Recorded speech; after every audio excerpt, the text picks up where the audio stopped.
I want everyone to take a minute and think back to all the times I've been accused at trying to rip your heart out in RPG sessions. And I want you to remember this, that tonight, and you will remember tonight as the night you were reminded of your heartbreak yet again. Again. So just keep that in mind. Hello, everybody, and welcome to Ember Squad. I'm back here with the Streampunks and a special guest, Vanna. We're going to be playing some Star Wars tonight. Before we jump into the game, we got a big game tonight, so I'm going to try to keep my announcements pretty short. But the big announcements, let me go ahead and kick off what I've got tonight. Obviously, we have Gax Pack coming up on my end of thing. I believe it's this Sunday as per usual, and it's for the Founders and Legends stuff.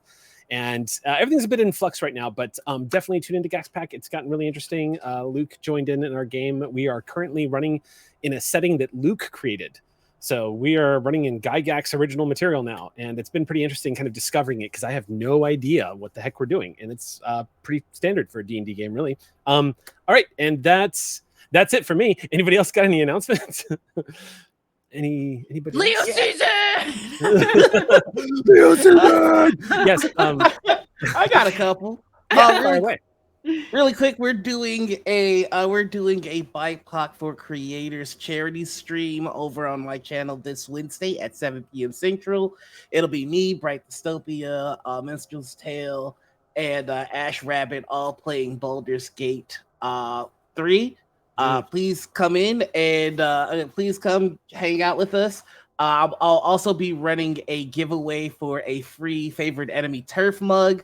So if you want to grab one of those mugs, that's the perfect time to do it because those mugs go away on the 30th and we'll be dropping our new design. So if you want to let Turfs know that they have no safe quarter near you, watch the charity stream and get one for free. Yay. Sweetness. Yeah, Anita. Morning Ritual Live. Gen Con is in 10 days, and Morning Ritual Live, we are doing it at Gen Con at 10 a.m. on Friday. And I believe we're in the ICC 101, 103 is the room that we're in. So swing by, come say hi. And if you aren't actually at Gen Con because safety or for whichever reason can't make it, we are also, I believe we're also going to be streaming it live on Gen Con TV, but stay tuned. We're going to confirm that and then we will let you know. We got a bunch of cool guests. Yeah, and also Friday is Nora's birthday, so maybe just wish him a happy birthday in chat. Who is that? Bye. Exactly. Who'd you say? Whose birthday? Nora is what I heard. Nobody's. Yeah. Okay. Nora, our collective best friend. Oh, yeah. I thought you said Aunt Nora, all of our aunts. All of our aunts. We found out when in the pre-show, all of our aunts have the same exact birthday. It's amazing. Yeah. No, you silly goofs. Noir's birthday. Noir's birthday. Sorry. Leo Don't perceive. You either have to accept the Leo season or not. Choose. You have to choose. Okay, and I think Gina does stuff, right? I do stuff. I do a craft show tomorrow on the Crown Channel. It is from 4 to 6 Pacific Standard Time. We're going to interview Tanya DePass and Courtney Kraft tomorrow. So I know. So please come hang out. We're going to be making automatic dice rollers. I just finished it. I'm not allowed to post what they look like before the show. And this one bugs me so much because it looks so good. So you have to come check it out. Come watch the show. And it's going to be awesome. And we're back from Comic-Con. So Failed Save is back over on the Pixel Circus channel. We got some weirdos over there. So it's a lot of fun. It's a comedy D&D game. So you're just going to cry a little bit. I love that it finally, I mean, I know it's happened at least once before, but I am pleased to hear that our good old friend Courtney Kraft is once again on a crafting show. You're not going to believe what she's going to talk about either. Is Kraft talking about crafting on a craft show? It's so much different than you think. It isn't though. I'm not going to spoil any of it. We'll talk about it in the intro. Yeah. I want to hear about this. Okay. I want to place my bet. Yeah. Do we have any other announcements before we jump into our game tonight? None? Not at all, huh? Okay. Nobody is. Oh, yes. Sam. You know what? Fine then. I will take up space in these announcements. Do you know why? It is because it is non-binary dominance day. It's true. Happy non-binary dominance day, established 1 year ago just purely because non-binary people were the dominant gender demographic on one show I was in, and therefore we make fetch happen. Is awareness great? Yes, we love awareness. We got awarenesses all year round. We got your national awarenesses. We got your international awarenesses. There's probably some interstellar awarenesses if you're a bit of a star, you know what I'm saying? But this is not awareness. This is non-binary dominance. So trans spread to your heart's content, my friends. Put yourself out there. Do big things. Make noise. I certainly did. R.I.P. my gain settings. That is not the only. I actually do have a Streampunks related announcement, namely tomorrow for our Coffee subscribers companion tier and up, our Discord Chronicles channel will feature a Star Wars show that, for want of a working title, I'm going with I have this little Force sensitive kid. What do I do with it? I've got it in my folders on my computer. I just call it Shadows. Because your character is literally a Jedi Shadow. So that's kind of what I just took to calling it. So there you have it. A more reasonable title or the garbled spaghetti you just heard from my lips. Either way, I decided I needed reinforcements, and so Caitlin Bruder and I are both going up against Eric for this one because, wow, one-on-one sure did happen. Yeah. But for now, that is not my War with the Stars. This is my War with the Stars. I get to play with Vanna for the first time in, like, Tempting Fate long, probably. Yeah. And I'm so freaking excited. I was trying to think of the last one we played. Was it the Western? Probably. I don't remember when they happened. I just remember that they happened. They did happen. Dang. They were a collective fever dream, which I also enjoy. Very possible. No, it might be on our IMDb's. We do indeed. It was just Sam and I on the floor in a living room, just like spaced out. That how sounds it like went a down. nice, like, relaxing RPG session. But with us, Vanna, did you have any announcements? Anything you wanted to tell anybody before we jumped in? Oh, okay. Yeah. I thought maybe they were QueueTimes specific announcements. No. Oh, No, okay. We support all. What shows are you on? What are you doing? Nothing. Oh, this one. Yeah, excellent. So don't forget, tune in tonight. Right now. No, I stream full time at twitch.tv/Vanna. That's VANA. And either end of August or beginning of September, we're premiering a long-term Strixhaven campaign that is set in the advanced studies portion of Strixhaven. So basically mage grad school. Right on. And I'm super excited for it. It's going to be a bunch of characters that are tired and pressured and touch-starved. And I can't wait. The cast is immaculate. There may be one of the cast members in chat who can say. Yay! All right. Well, those announcements done, we do indeed have a big Star War to do tonight. So let's go ahead and jump into tonight's episode of Ember Squad.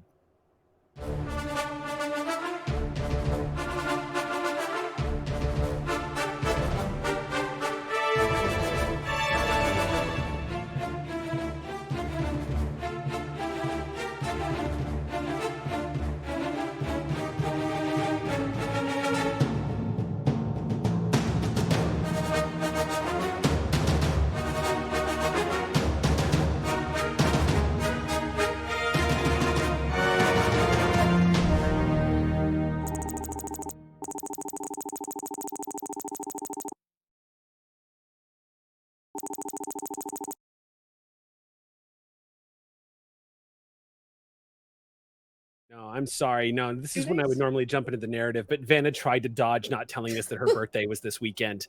She tried to dodge. Thank you, chat. Thank you for not letting her get away with that. y'all. Happy Leos. Happy Leos. Leo season. Sunday? It's on Sunday? It's on Sunday, you said?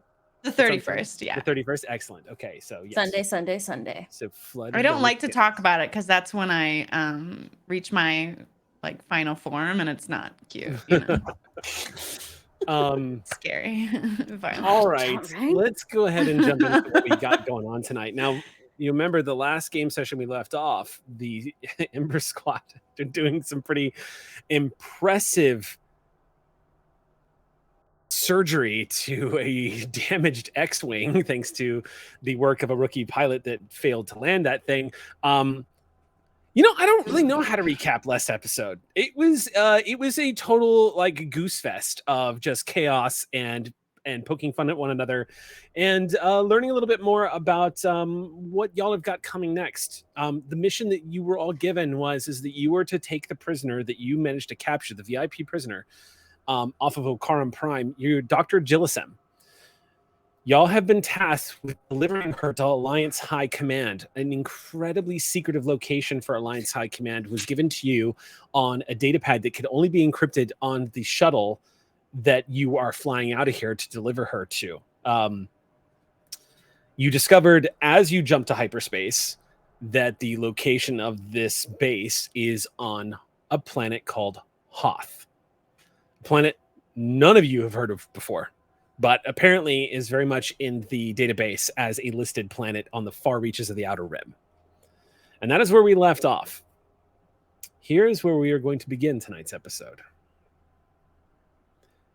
Each of you slowly come around to the same confusing scene. Flickering lights, the sights and sounds of a console sparking, the power of the shuttle fluctuating, but breathing isn't difficult, so life support seems to be functioning. MT's systems recover as quick diagnostics report no internal damage. The view from your droid's ocular sensors reveal a crew pulling itself back together again, awakening in confusion and minor pains. The groans coming from Ember Squad confirm that all squad members are alive. The concussive force of the... What just happened? 4 days in hyperspace. Uneventful and boring. The prisoner hasn't said a word. The crew was holding up just fine. And then, as MT tries to recalibrate, the organics on the shuttle begin to finally pull themselves off the deck plates of the shuttle. Stucky leans back into the pilot seat, tilting your head back, feeling a throbbing pain around your brow. And as your eyes begin to focus, you see what looks like a tiny bit of blood on the navigational readout in front of you. That's when you think to touch your head, where the pain is coming from. There's a minor cut. But there's no doubt that that's going to leave a knot. The prisoner, Dr. Gilliso, is still secured in her seat. Her shackles seem to have saved her from the worst of it, though the Syrian scientist is unconscious. One by one, each of you begins to remember an alarm blaring, hearing Stucky swear in confusion, and then the sudden, rapid deceleration of the shuttle from hyperspace. The warning klaxon piercing your ears as systems fluctuate and gravity revolted, sending everyone through the air, and then darkness. Before questions can start being asked of one another as you're starting to pull yourselves back together, through the shuttle flight deck window, each of you, and in particular you, Stucky, who has a front row seat to it, all see an enormous chunk of debris float right in front of the ship, missing the shuttle by no more than 10 meters. It casts a shadow, blocking out starlight for a split second before it just rolls on by. Everyone is going to start, before we roll for the duty scores and for destiny points, everyone is going to start immediately with 2 strain on their character sheets. Except for you, Vanna. You're good for the moment. I have 5. You are, sir, not appearing in this film right now. So everyone begins with 2 additional strain as you begin to pick up the pieces and try to find an explanation as to where the hell you are and what the hell is happening. Now, we're going to jump right into rolling up our destiny dice. Elias, if you would... Oh, yes, Elias. Question? I also have in my notes that... Yep, that's quote, right. Extra light side point for everyone. That's right. I'm going to go ahead and just add that now. Okay. Thank you. Yep. All right, Elias, go ahead and roll that white destiny die, if you would, please. Let's see how many points we start with. Yeah, that checks out. You are so dependable. Thank you. No, this one, sometimes I'm very, very good. It's the other one that's, yeah, no, I'm always dark side. Oh, it's got me listed as Sergeant Tillo tonight. That's funny. All right. Lon is not here, so we're going to skip that. Lon's going to be unconscious. Lon is completely unconscious. Myth, if you would please roll that light side die. 2 light side points. That's going to help. All right. MT. Roll them destiny. Okay. The force is strong with y'all tonight. Hey, Vanna, if you would please click on that white 12-sided die and roll it. Damn. Okay. Frack. Stucky, please give me some dark side. Thank you, Stucky. I knew I could depend on you. God dang it.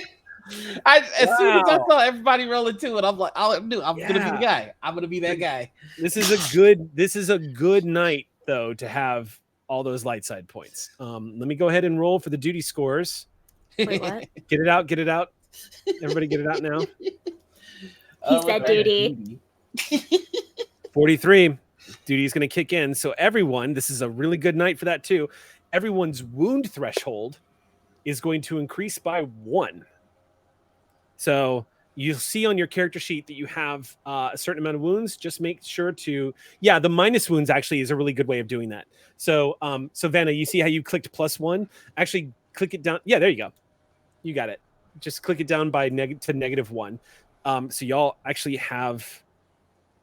That's really good timing for everybody. Let me just see who that's going to trigger, though, because what was that? A 43? 43, thank you. Okay, so 43 is going to, who's that going to trigger? That is going to, come on, give me my scrolls.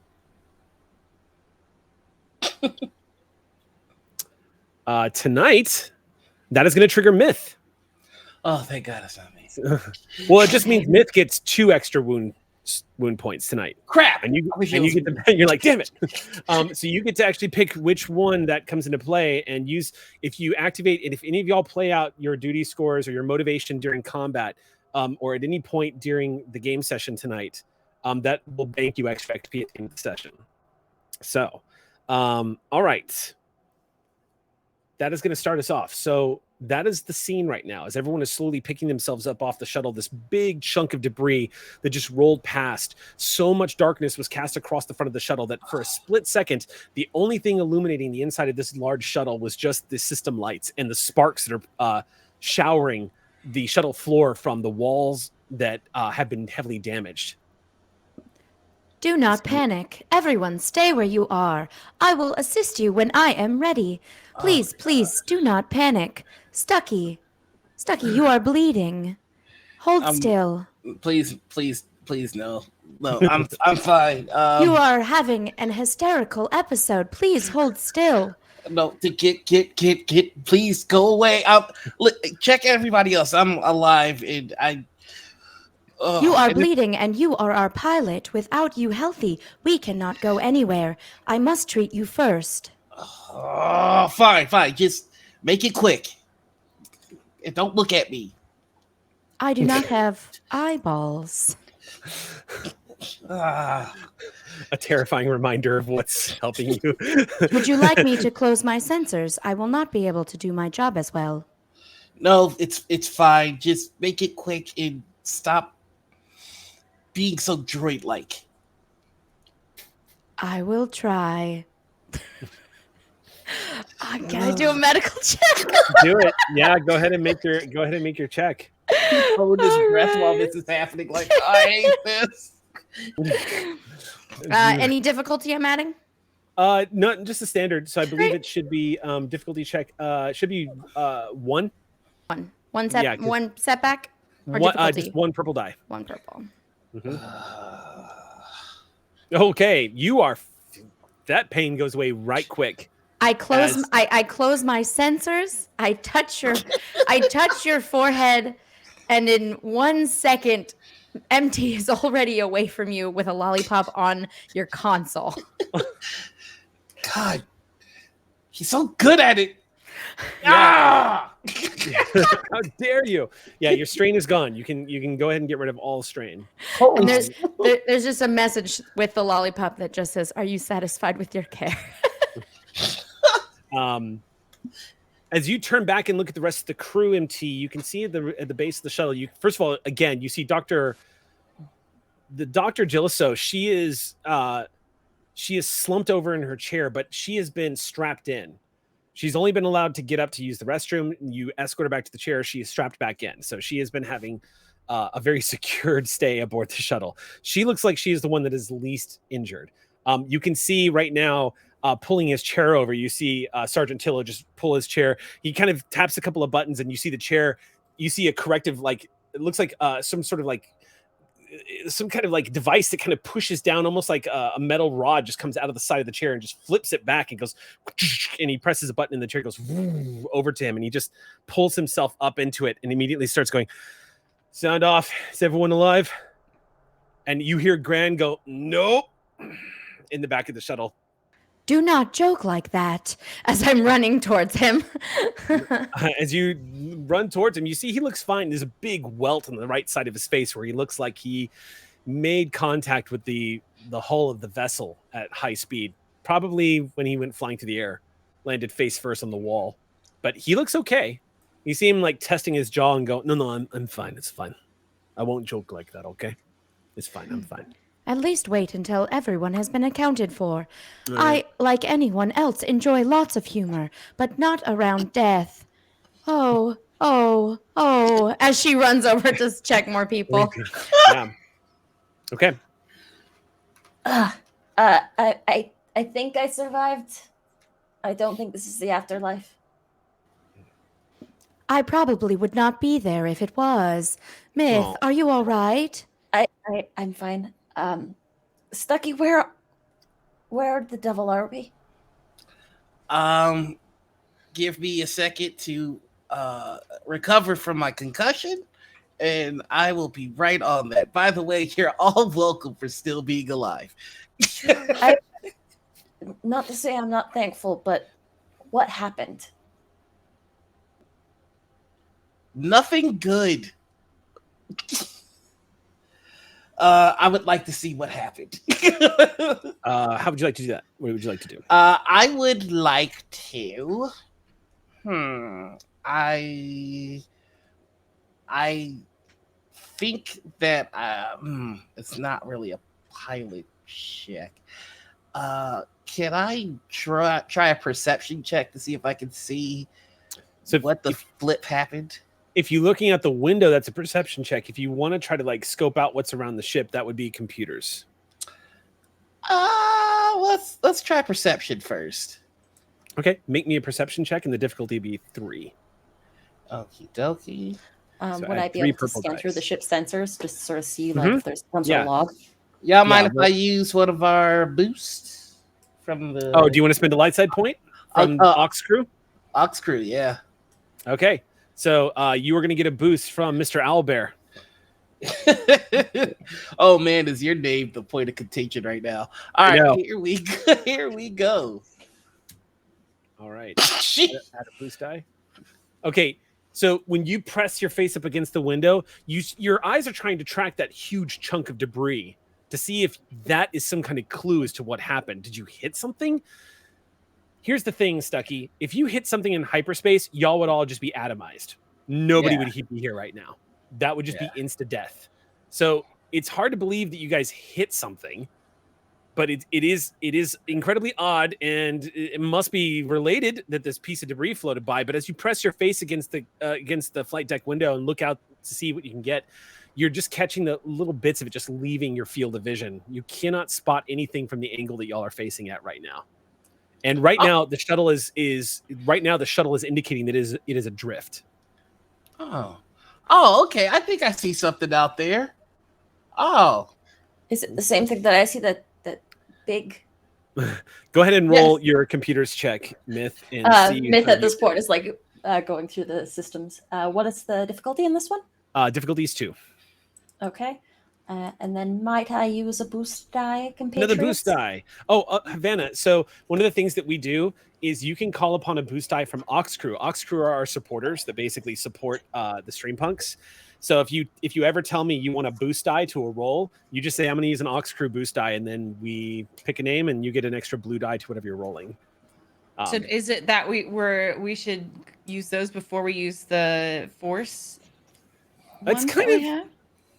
They're kind of different in a way. So like we'll have 15 of them between all of us in a given session, whereas like we can renew on a flip of a destiny point. And one is an upgrade. So if you want to get a triumph in particular, because you want to like crit on some imperial some bitch who deserve it, the destiny point is the way to go, especially since we have 1, 2, 3, a billion. Yes. Now you have 15. That's some good counting. Yeah. Okay, Q40er. Thank you, Q40er, for handing out that boost die. 4 successes, 2 advantages. Think you're better than me? Okay.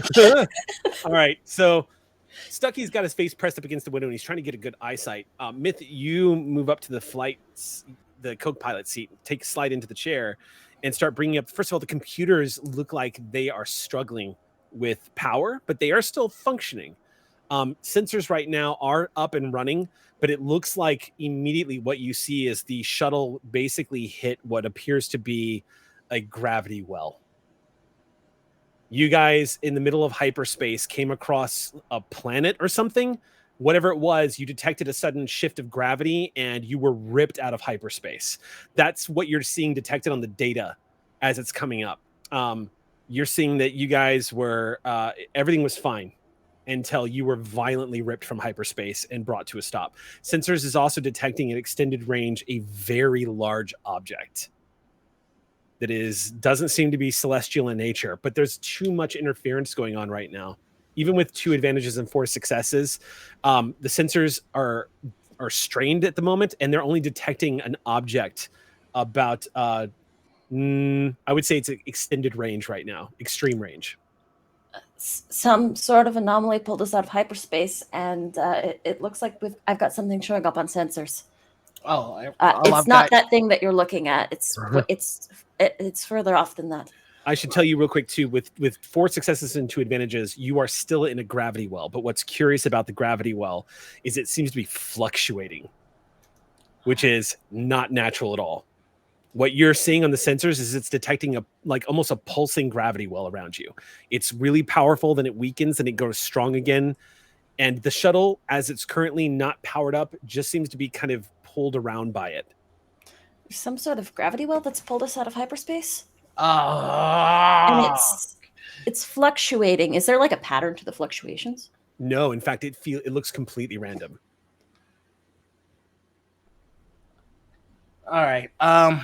Let me take a look at the shuttle overall. See how dead in the water we are here. Is there any way to see how functional the shuttle is? Yeah, that's easy. I wouldn't have you roll for that. Yeah, the basic systems that our computer is telling you is online right now is the hyperdrive is technically online. However, it's unable to be used in the gravity well. Right. Cannot jump to hyperspace. The sublight drive is functioning. The shuttle itself looks like it's taken some serious stress damage to the hull, but for the most part, systems seem to be functioning. It looks like y'all had a fender bender in space. It doesn't look like the shuttle is irreparably damaged, but certainly everyone on the inside suffered probably about as much of the punishment that this had to give out. All right. I'd like to try an astrogation roll to see if I know any way to try and maneuver us out with the systems that I have available to me. Okay, roll an astrogation check, and I'll set the difficulty of this at 2. Okie dokie. Yeah.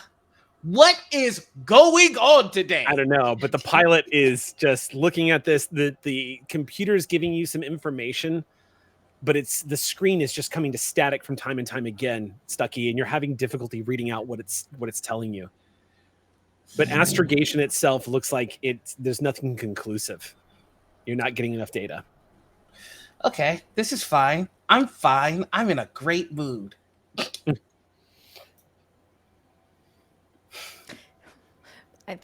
I'll say the reason you can't concentrate is in the back. MT is screaming at Elo, "Please help me move, Lon Ortho, I cannot wake him." And she's like very noisily moving Lon to the medical wing as Elo is whistling probably quite mournfully in the background. Yeah, Elo is very nervous.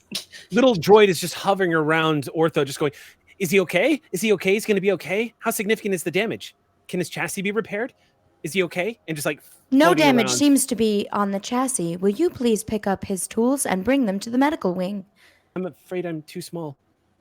To pick up the tools? Yes, his tools weigh twice my encumbrance rating. That will not do. And just dragging. As the little droid just hovers after you, you can just sit. I mean, if it, despite the fact of not having the capacity of having any facial features, the little hovering disc with the multi-tool items coming off the side of it seems to be expressing the close as it can to be expressing extreme anxiety over the state of Ortha, as he's just kind of angled down and is staring right at Ortha as you move him back towards one of the bed cots you have set up in the back. And as the dragging him to the back, does anyone have eyes on Elias? Elias, you're very quiet normally, and it's not a good time for you to be quiet right now.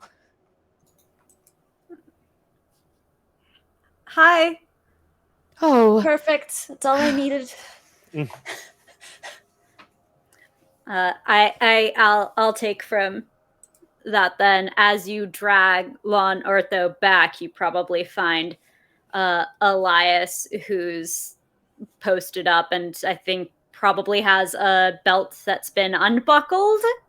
Like they were getting up to help and they start to stand up and sway a little bit. MT could probably see their eyes are not focusing super brilliantly. I throw Lon over my shoulder and then extend another arm to you. Please steady yourself. Have a seat. I'm glad to see you accounted for. I'm fine. Down. Oh! Elo. Please open the door. As I'm like now holding to, thank goodness my arms are made from mountain, and just like, and starts listing the several mechanisms that are a part of my body that allow me to hold these two people. Yeah. Elo is nervously following. I take them both to the medical wing. Yeah, the medical wing, by the way, this is a heavy cargo transporter. This thing is designed for hauling ore and heavy equipment. So the medical spot of this ship is literally a corner with a couple of cots set aside and what looks like a table that is folded down from an emplacement within the wall. So there's just like a medical, when you say medical facility, it's your medical tools that have been put on a surface and two bed cots that have been set off to the side. Any place I make comfortable for my patients. Okay. I've probably pulled some cargo to make a little sort of privacy corner. Okay. So there's like a fort room. Okay. Off in the corner. Gotcha. Okay. Takes you a hot minute because all of that stuff mostly fell over, but it's easy enough to create sort of like a quick wall, as it were, a curtain, using cargo containers. When you put Ortha down, Elo, very concerned, immediately hovers underneath Ortha's head. So as he's being laid down onto the cot itself, his head is slowly lowered down like somebody would if they had a hand to lower his head down. Elo slips back out and just hovers like within an inch of his face, going, "I'm not detecting any ocular activity," and immediately touches Ortha's eyelid and gently pulls it up and says, "Hello? Hello, friend? Are you there? Hello. I'm going to need you to do something very important for me." "Yes, coworker," and just hovers up and looks at you. "I'm going to need you to stay right here by his bedside and tell me if you notice any changes, but do not touch." "Okay, I can do that. I can hover." "Thank you, coworker." And Elo immediately turns back around and hovers just about an inch away from Ortha's chest and goes into standby mode, just staring at him. Excellent. Elias? Yeah? Have you awakened? Yeah. May I do an emergency scan? You fainted. No, I didn't. May I do one anyway? Great. Medical check. Okay. Yeah, Rue just shows up and says, "Trust me, just let her do it. It's so much a pain if you just let her do it." Whole lot of noise Well, back you know, there. I'm not Elias and I someone don't have trying to the pussy. focus. Yeah. Oh my No medical good trauma. lord. You are feeling fine. I do not like it when my coworkers are not feeling well. Yeah, pain goes away. Any fogginess, all the strain is gone. You are feeling quite nice. 5 advantages means you can fork over some boost die to people if you want them to have that for the next roll. Oh yeah. Yeah. Same with you, Myth, because you had 2. I had 2 before as well. You had that 2 I in a forgot. triumph. Yeah, y'all can just dole out always bonus forget. dice to everybody if you want. May I just give one to everyone? Yeah, sure. Everybody gets a boost dice. Everyone gets a Keep boost track die, on your next roll. including you. Yeah. Okay.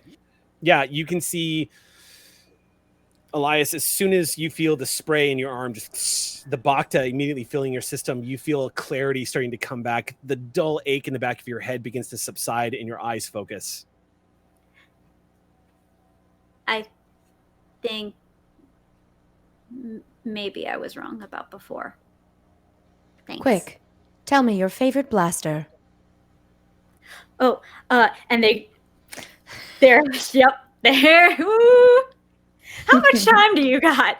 Doesn't matter. It'll As take much longer. as you need. Fantastic. Good. All right. What are y'all doing now?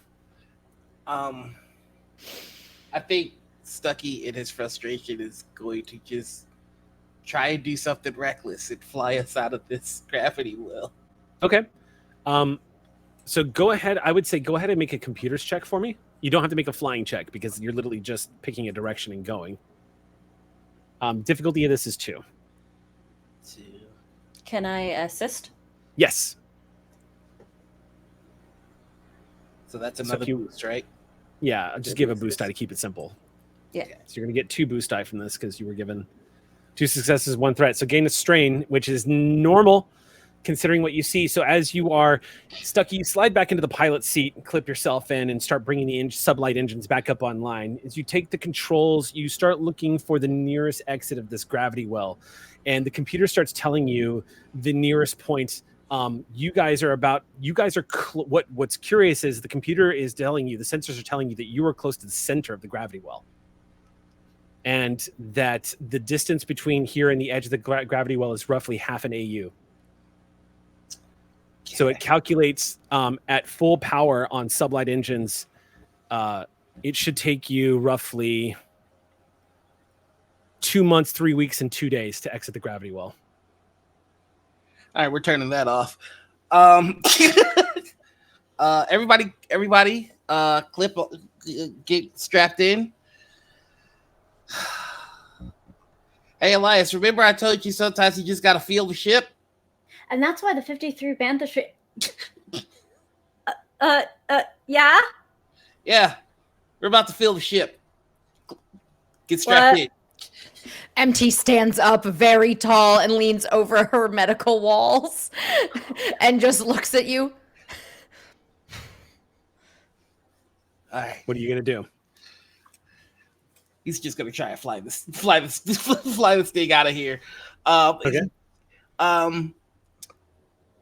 It's one of those like use the force moments, but it's not force. It's just like he's going on pilot instinct. The computer says it's going to be 2 months. He's like, nah, bump that. I'm better than Got this. this. Use the gravity well. So what are you going to try to Use do? the literal fundamental force. I think he's going to try and fly the ship, and whatever way the gravity well is pulling the ship, he's instead of resisting it, he's going to fly with it. Hopefully, Slingshot? hopefully, slingshotting his way out of there. Okay. So that requires you basically flipping the ship around to face the direction of the center of the gravity well and try to use that. Without sublight drives, Stucky, it is going to take, without light speed, it is going to take you 2 months, no matter what you do. You will not be able to use hyperdrive. You might be able to get a little bit of a faster sling, but it's going to be moving in the opposite direction of where y'all are going. Still, you're closer to the center of the gravity well. So as you position, you activate the thrusters and position the sublight engines, and you angle yourself. You all see the spinning start to slowly stop as Stucky starts retaking control of the shuttle. And Stucky immediately begins to angle it, and you see him spin towards the center of the gravity well. Anybody who is on the flight deck is going to have an immediate sight of what the center of the gravity well is. At what looks like a distance of probably about 8 kilometers away, you see an Interdictor class Imperial Star Destroyer. Oh, you've got to be effing me in the A. There is a Star Destroyer that is currently listing about 65 degrees and is missing pieces of its hull. You can see on the inside, even from this distance, as starlight and radiant light is shining upon it, you can see the power is fluctuating just from where y'all are. It looks like portions of the hull have been sheared right off the port side of the vessel, and the front part of the vessel looks like it has been peeled, like it hit a wall. The ship looks like it is currently adrift. And the engines that normally glow that vibrant, powerful blue have a small dim glow of blue and are fluctuating slightly. The ship is barely moving and looks like it is not in control right now. Hey, Myth, you think you can run a scan on that nightmare? Yeah, I can. But I don't think it takes much to tell. Aren't interdictors run on gravity, propulsion? Why don't y'all roll warfare? Anybody who wants to roll warfare can roll a warfare check on this. But if you think your character has familiarity with spaceships and whatnot, and you want to roll a piloting check, I'll even allow that. Oh, yeah. Difficulty? If you're rolling piloting, I'm going to say the difficulty is 3. If you're rolling warfare, the difficulty is 2. Right. Feel free to spend them boost die if you'd like. I would love to. I can't. And everyone's got your advantages. Not this time. I'm just going. Stucky knows. Oh wait, you didn't roll any difficulty dice, Stucky. Mother, you just rolled. Difficulty dice. All right, so MT is going to know. Myth, you are definitely going to know. So 2 failures. Oh, you still got it. Okay. You still got it. And even Elias knows. Okay, so all of y'all have heard of this. All right, so here's the information. Despite the fact that Imperial Star Destroyers are like the planet killers that everyone is scared of, Interdictor class Star Destroyers are the most feared in the Imperial fleet. And the reason is because the hit and run tactics of the rebellion is completely neutralized by them. 3 Interdictor Star Destroyers can neutralize hyperdrive in an entire star system. Which means if an interdictor jumps out of hyperspace and activates that gravity well, rebels are going nowhere. And you've got to stand your ground and fight the Imperial Navy, which is a death sentence. These are considered the highest grade priority targets. And one of the most dangerous ships that the rebellion has faced since the Empire implemented them, I would say about 5 years ago, when they were first starting to be used against the rebellion. You see one here that looks like its back has been broken. And it is clearly the source of the gravity distortions, because it looks to you, Myth, with all those successes, that this thing's gravity drive is in a constant state of flux and it is not in control of it right now.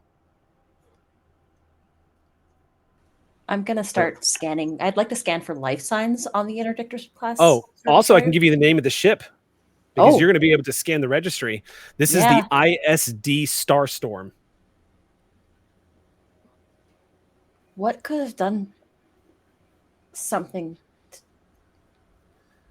There are like life signs on board. Go ahead and make a scan. Let's see if you can actually pick up life signs. It's not like Star Trek where you can like...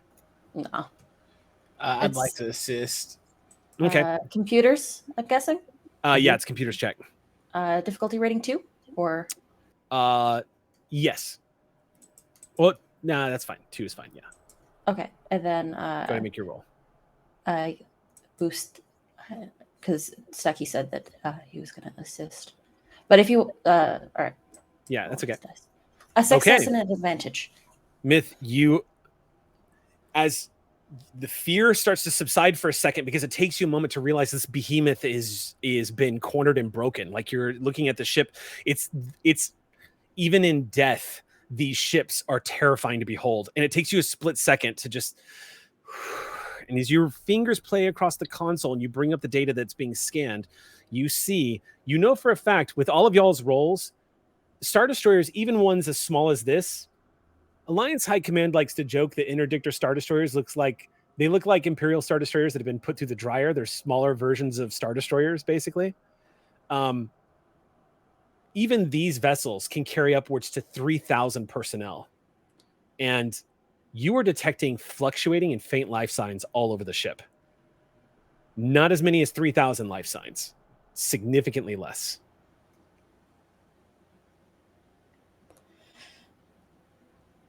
I don't like that look, Myth.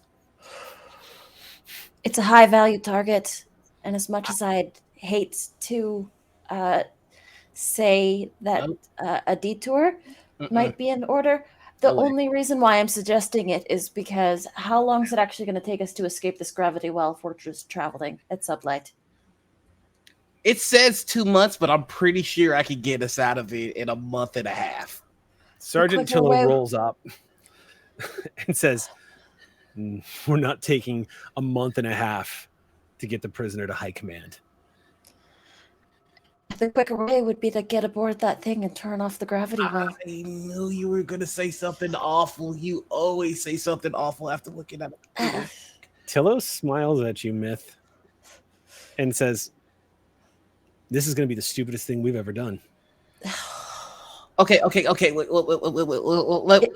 It's jumping on the back of a wounded crate dragon is what it is.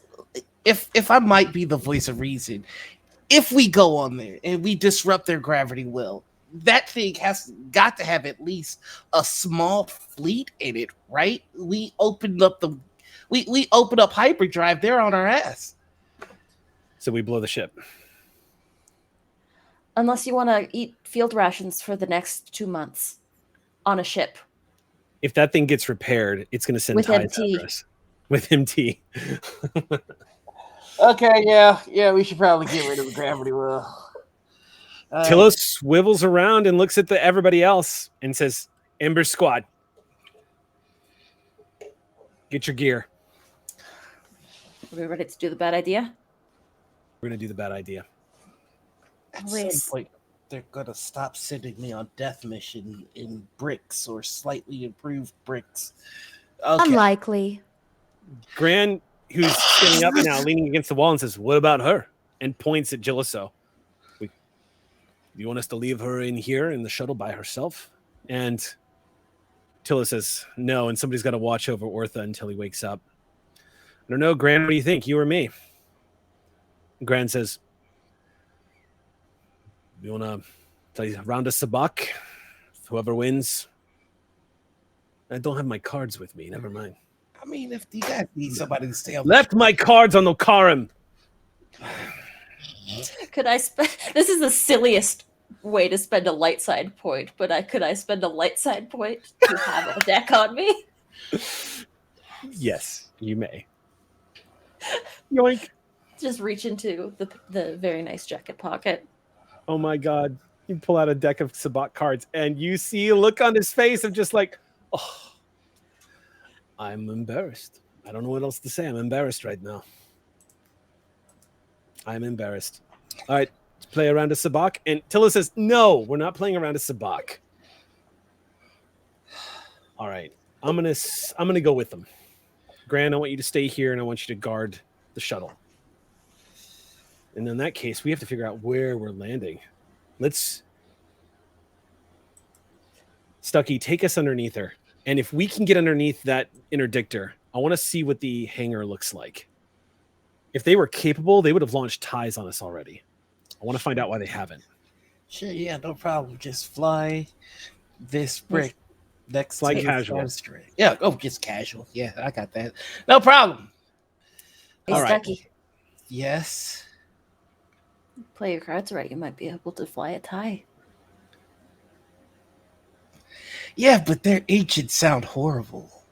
It's that screaming sound. I hate it. Like, who thought that was a good design choice? And he's just gonna fly under this thing. Okay. I'm not gonna have you roll piloting. You guys actually get close without having to make any rolls. Stucky, if this was a situation where you were approaching an animal stuck in a trap, you would have triggered it by now. Like, there should be some kind of response. And as y'all are getting closer and closer to the Starstorm, there is a part of you that's waiting to find out if those turbo laser batteries that are on its sides are going to activate. Interdictors do not have the same armament, but they are not helpless at all. And as you grow closer and closer, the mounted quad laser cannons and the starboard, that's what it's just completely, yeah. The quad laser cannons that are all over this, none of them open fire on you all as you get closer. Oh. And as you drift underneath this thing, you're all starting to get the impression they don't even know you're here. Because the lights, the very windows that you can see that are visible just from looking onto the surface of a Star Destroyer, look like they're fluctuating the same way the gravity well is fluctuating. You are having to compensate a little bit, Stucky, because as you get closer, you can feel a bit of a drag on the controls, like you're flying closer to the gravitational pull of a planet, and you're starting to sort of slide a little bit. So as you're getting close, you kind of are having to adjust again and again and again to keep the ship in front of you and unangled. But by the time you get underneath this thing, y'all can look up and the hangar looks totaled. I wish you all were pilots so you knew how impressive that was. Yeah, you kind of drift a little bit as you were getting inside, but as you're looking up, there's a couple of things that you see. First of all, from here, I'm going to have Stucky and I'm going to have Myth, and anybody else who's up in the flight deck, including Tillo, is going to roll a perception check with a difficulty of 3. No. Make it 2 with a setback die.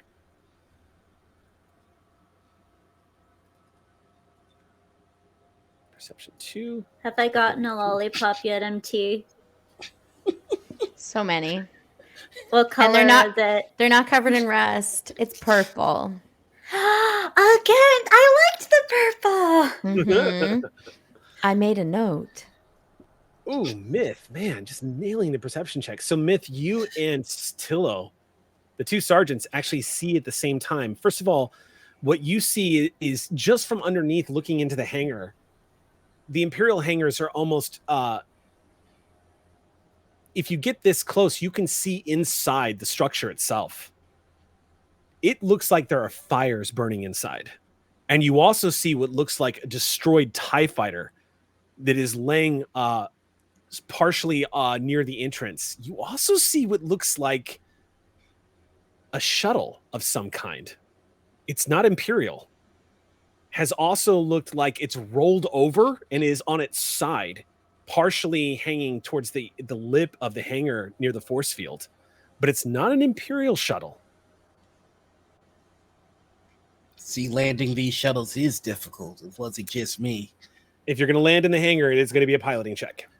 Okay, well, everybody strap in. Everyone weapons out. He pulls out. You see Tillo pulls out his signature heavy blaster pistol. Gran immediately slides a power pack into his blaster rifle. Everyone's getting armed up. What's the difficulty? Puts the deck back into the pocket and pulls out a small blaster. Difficulty is 2 with a setback die. That's right. But you get to get rid of that, don't you? Mm-hmm. Because you're an ace pilot. And I'll be using a boost. Okay. Auxiliary crew boost. Okay, cool. Then this one is going to be from... this is from Laura. About freaking time. So I'm good at piloting, and that's it. Oh. All right. Yeah. Oh, boy. Yeah. Okay, with those many successes, you easily drift into the hangar. All of you, everyone on board the shuttle right now who's looking through, your hearts are pounding. Well, minus MT. Because looking through the flight deck window, it's starting to dawn on all of you, you're entering the hangar of an interdictor Imperial Star Destroyer. And the hangar looks demolished. You can see Imperial bodies all over the hangar. You see a shuttle that is on its side. It looks like a TIE fighter broke free from its docking rack and was thrown across the hangar. It collided with a TIE bomber. It looks like both of them are on fire. You can see ordnance laid out onto the deck. Thankfully, warheads are not going to detonate unless they're armed. So the proton torpedoes you see spilled out across the deck are hazardous, but not an immediate threat of blowing up. But with that many successes on your perception check, Myth, you spot the unmistakable sight of Alliance rebel soldiers near the shuttlecraft. There's about 6 bodies splayed out near the shuttlecraft. And they are laying face down. It looks like there was a firefight in here. Stucky, I think the cavalry was here. Noted. Are there any like functionable or salvageable ships in the hangar? Or are they all wrecked? It looks like the only salvageable ships, there looks like a Lambda-class shuttle that's in here, but it has been, the top part of the shuttle has been completely sheared off by what looks like a TIE fighter had flown through it. Everything else is either locked into place or is on fire. Keeping in mind, an Interdictor-class Star Destroyer, there are 24 starfighters in this hangar that are up on their racks. Only about 12 of them look like they've been heavily damaged, and the rest look like the docking racks they are on are non-functioning. And you managed to, with that roll for your piloting check, it's easy enough to find a space to touch down the shuttle as it folds up its wings. All right, gang. You're all welcome for that soft landing. We have no idea what the hell is going on. The Alliance was here at some point. So don't die out there. Hold on, I'm going to do a warfare check here because Tillo is taking command. So knowledge warfare. Oh, wait a minute. Tillo gets a bonus to this, doesn't he? Let me double check. No, it's a leadership check. Okay, cool. So he is going to do, knowledge warfare, which is for him. Oh, it's just under warfare. That's why I kept looking for knowledge. There it is. All right. I'll set the difficulty of this at 2. 0 successes. All right. Nothing. So Attila doesn't give a command. He just tells everybody, all right, everybody loaded up. Reluctantly, sir. He wheels over to the edge where the hangar doors, the ramp is going to open up, and he turns back and looks at everybody and says, all right, Ember Squad, we cannot linger here long. We have a high priority target and an opportunity to strike a hell of a blow against the Empire. Our principal mission, our primary mission, is to deactivate the gravity well. Secondary objective, if we can accomplish it, is destroy the ship. Question. What's up? If the cavalry was already here, what is the likelihood that there are prisoners on board? That's a good point, MT. If we can, let's find out if there's any more of our people on board. Tertiary Affirmative. objective. What's that? Tertiary objective. Secondary objective. We'll move blowing the ship up to a tertiary. All right. With that, the ramp goes down and you guys see this expansive hangar in front of you. And you can hear the sparking sounds.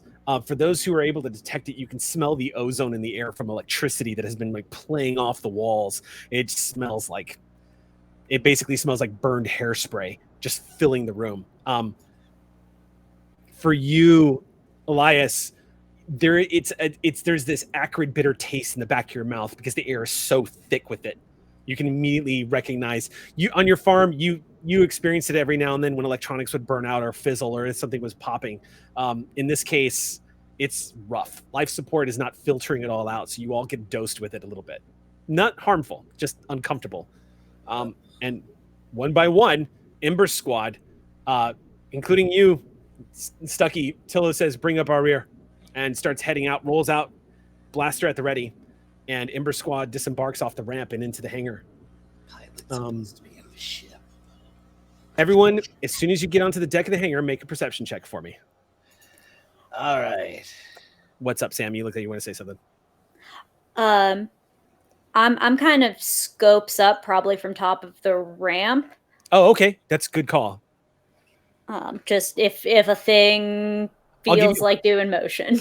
If you so you're only going to have a certain field of view, but you're going to have high ground as well. So go ahead. Yeah. So go ahead and make your roll. Difficulty on the perception check? Difficulty is going to be 2, but all the madness that's happening around you, I'm going to give a setback die. I'm going to use one of my boosts. Do it. I would also like. So 2 purples and a setback? Yeah, 2 purples and a black. Stucky gets 2 successes. MT, gain a point of strain if you would. Nothing from Myth, and gain a point of strain, Elias. Stucky. Oh, I have to roll for Tillo. I gotta start. I am full NPC now. All right, perception. Okay, let's see. 2 difficulty and a setback. Go. Okay, he doesn't see anything either. However, Stucky, as you're moving down the ramp, the first thing you see, Stucky, is that shuttle that's been overturned. You can see blast marks scoring the side of it. It looks like this shuttle was already on board when it was turned over. It doesn't look like it was a crash landing. It looks like it flipped after it landed. And it looks like some of the rebels used it for cover. Many of them it's pretty obvious they were hit with blaster bolts and are dead. However, you see a Wookiee lying, stirring on the ground. They are, if you'd like to describe yourself, Vanna, see what we're seeing? I mean, even in their crumpled form, you can tell that she is a behemoth, even for Wookiees, and she is strapped up with multiple, what are they called? Bandoliers? Is that what they're called? Yeah. And her fur is like dark brown, but has like gray streaks all the way through it. And that's basically it. Huge Wookiee. And the Wookiee is stirring. Like it's kind of, she looks like she's just kind of doing that. Stucky's gonna walk on over and just go,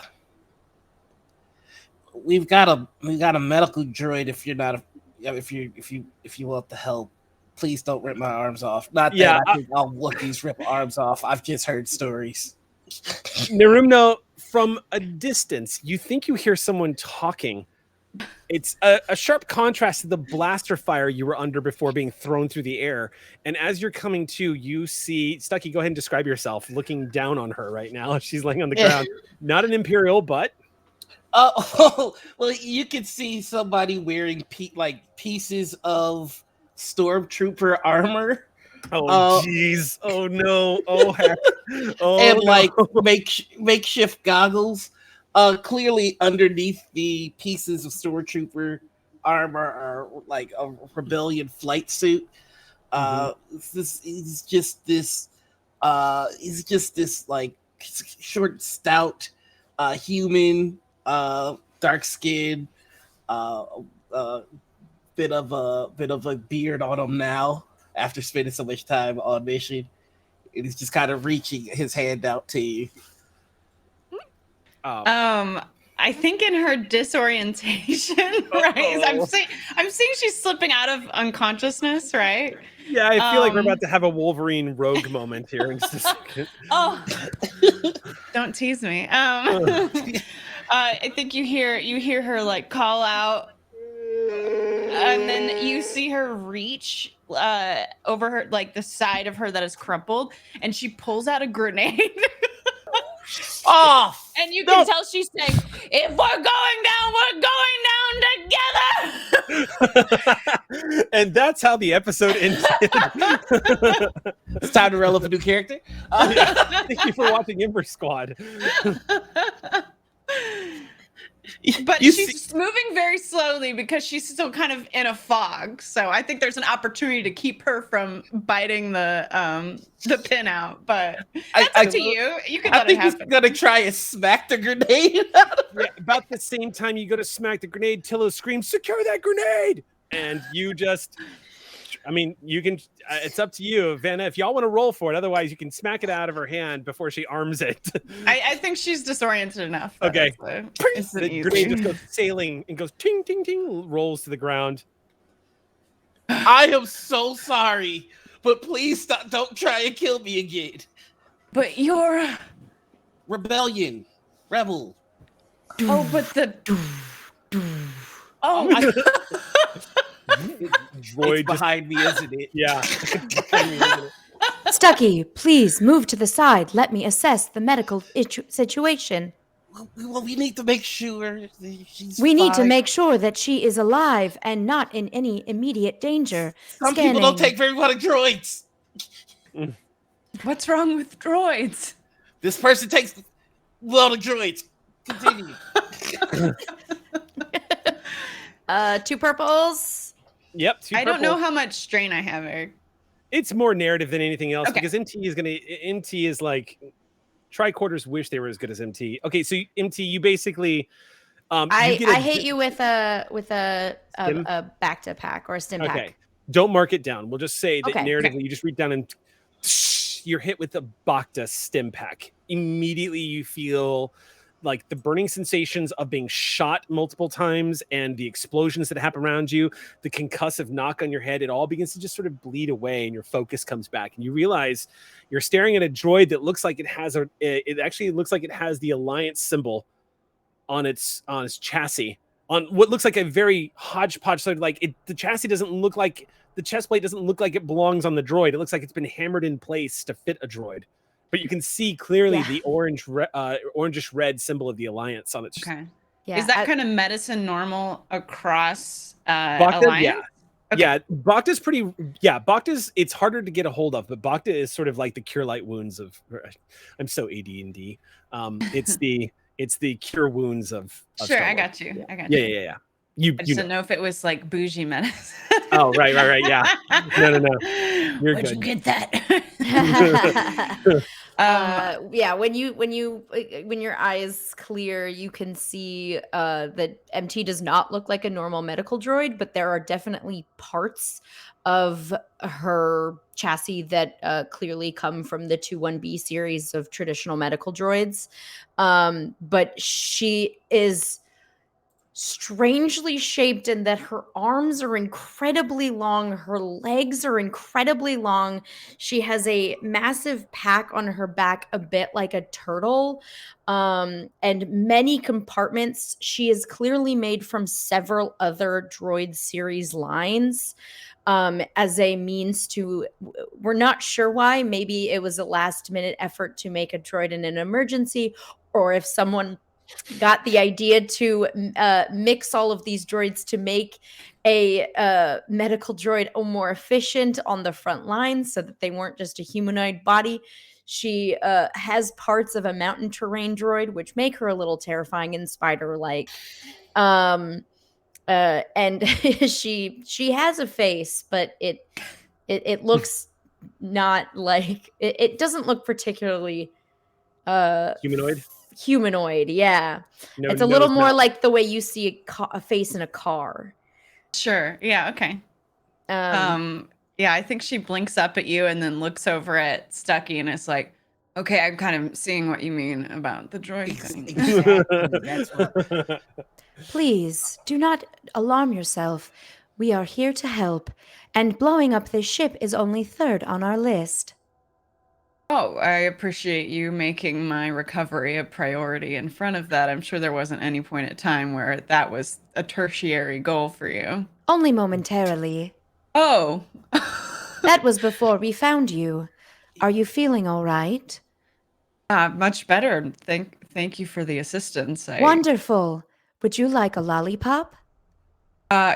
No, and I think she like kind of brushes them off and then starts looking around to see if any of her companions are still alive. Yeah.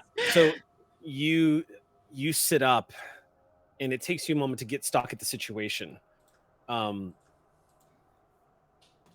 You remember the klaxon alarms going off, the firefight. You remember seeing a few of your company members dropping. you remember your commander shouting, and you're kind of glancing in the directions. This two things that you notice is that immediately around you, it looks like your job was to hold the hangar while the operation was being conducted, and you don't see a single standing or living member of your squad as you're glancing around. You're starting to remember too what happened.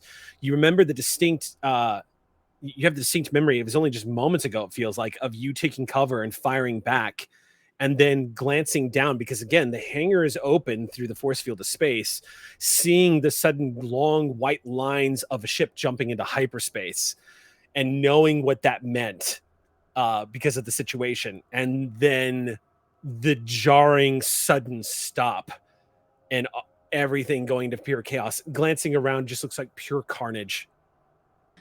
And then you see this squad around you are the only ones standing. I'm imagining you weren't in here when we jumped to hyperspace. No. Negative. You look like you have all your parts. Most of them. And you should probably take the lollipop. I don't really feel like a treat right now. No, that's fair. That's fair. All my friends are dead.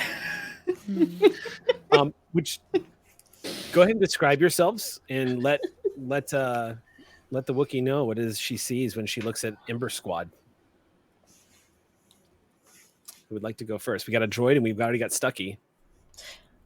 So sort of stepping out from around Stucky is a fairly short Bothan with almost fox-like features,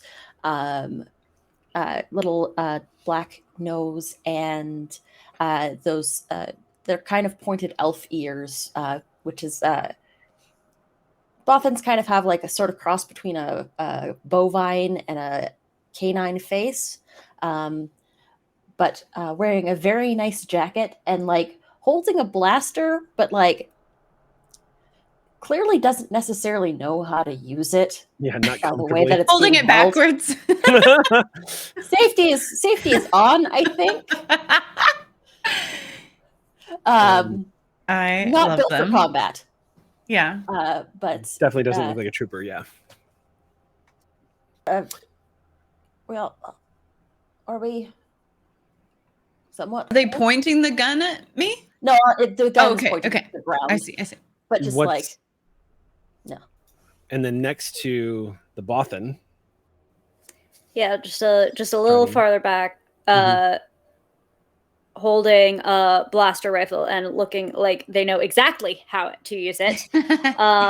Is a human, like a human whom you look at in the rebellion and go, "This is a freaking kid." But will insist that they're old enough, scrawny as heckity, pretty pale, kind of mousy, the hair shaved super short, like, you're fresh out of whatever that they kept shaved. Yeah, that thing.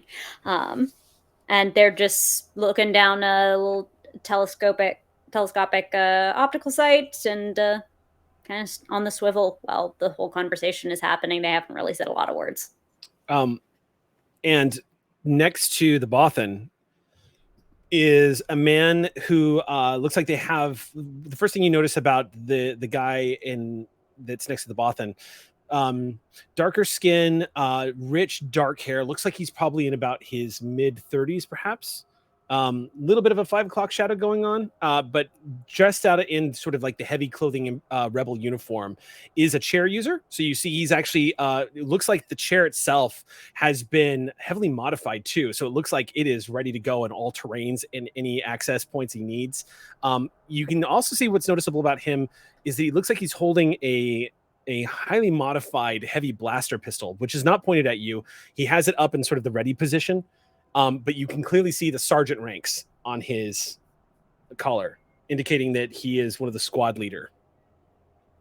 And he rolls up to you, looks all the way up to the full Wookiee height over his head, and he just goes, "Sergeant Marotillo, who are you with? What company?" I was with Shroud. I don't know if we're much of a company anymore. Wait, Shroud's with the Vagabond. That's right. Where's the vagabond? I would also love an answer to that question. We boarded this with just the company in a very retrospectively desperate act to take apart what remained of this interdictor cruiser, but obviously there were some obstacles. Do you have any idea what happened here? Can you tell us what happened? Why it's in the state that it's in? We just encountered this cruiser floating out in space and it looked like hell. Well, I can't see the outside right now, so I don't know if it looks any better or worse than it did before, but we were responding to a distress call from this ship. And we found it alone and saw an opportunity and took it. And I think they didn't realize we were on board until it was too late. So their solution was to push it into hyperdrive. And I'm not really sure it was in a state to be doing something like that. So I imagine what you saw is a more worse for wear version of what we boarded. What the hell happened here? Do you think that might have caused us to fall out of hyperdrive? Oh, absolutely. The gravity well projector. That's pretty unlucky. I guess lucky for me. Sarge, there's still life signs on this ship. Do we need to keep it moving? Yeah, the kid's right. We need to get to the gravity well projectors and turn them off. We need to shut them down so we can get out of here. We have a VIP target on our shuttle that we're trying to get somewhere. And what's your name? Naramnu, but you can just call me Naru if you want. Naru, you're coming with us. Welcome to Ember Squad. What about y'all have names? Yeah, I'm Sergeant Marotillo. This is Stucky. Say hi, Stucky. Hi, Stucky. Droid here is MT2. Points over at the large medical droid that just helped you out. Says, It's the easy boss to in here- remember. I am a medical technician droid. MT. this is Sergeant Myth. Points over at the Bothan. And then the kid, the sharpshooter behind me. That's our sniper, Elias. So it is a child. He smirks and says, I wouldn't let Elias hear you say that. They're old enough. All right. You have any more people on board? I You don't hope know. so, but All right. there Do were you have a 100 weapon? of us that came on. I 100 of you. The whole company's here. Do you have a weapon? do I? Roll perception for me, Vanna. Where did So- my gun go? Title of the episode. Where's my gun? So here's how that works. So just, scroll it down and click perception and then add 2 purple dice to the roll. New title, Naru, get your gun. Naru's got a gun. Ding, ding, ding, ding. Perception had 2 purple die. And then click roll dice and see what we get. So gain 1 point of stress. You gain a point of stress to symbolize Naru's stressing out that she can't see her gun anywhere. You're going to have to search for it. You don't see it immediately in the area, so you're going to have to look around if you want to find it. But you had it on you before you went unconscious. Yeah, well, I need that gun, so yeah, I'm gonna look for it. I y'all think she see the starts scrambling around trying to look for it. Yeah, the Wookiee looks like she suddenly just kind of like, wait, where is it? Not quite to the level of Bilbo realizing he doesn't know where the ring is, but is about 50% of that. Just kind of like as you're kind of looking around.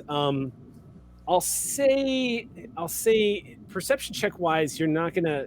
Tell you what, if you spend a light side point, I'll give it to you. Okay. Is All that right. okay with everyone else? Absolutely. Okay.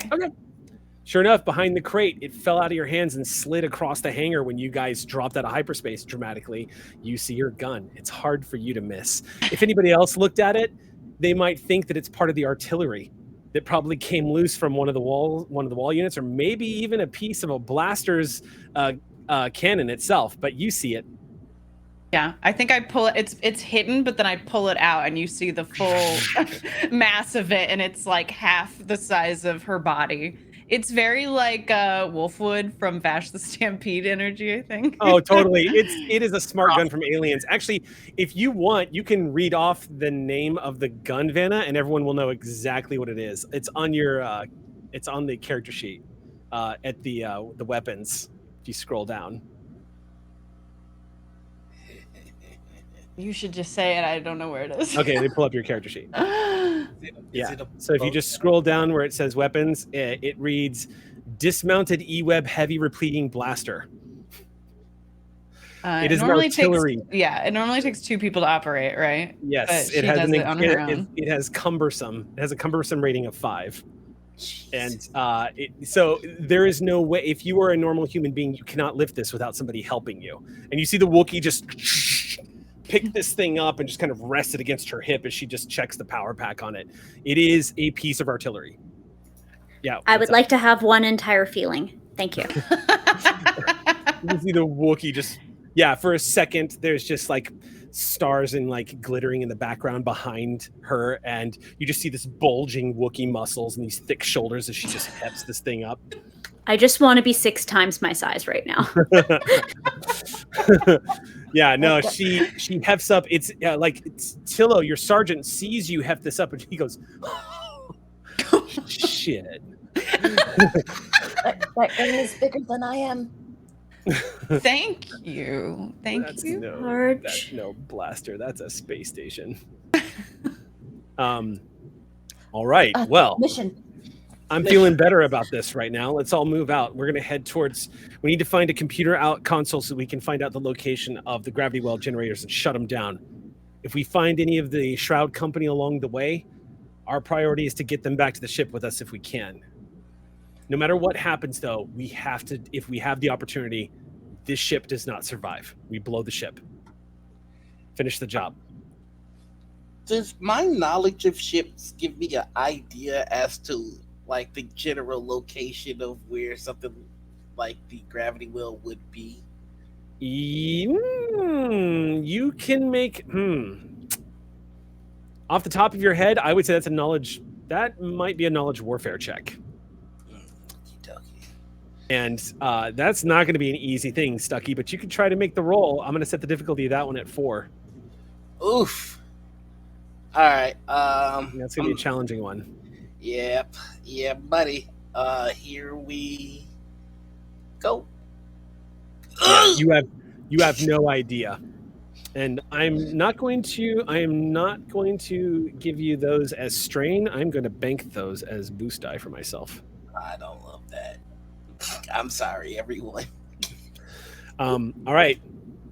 Tillo says, all right. Nero, is that what you want me to call you for short? Did I have that right? Looks at you. She's not short. Look at the Wookiee.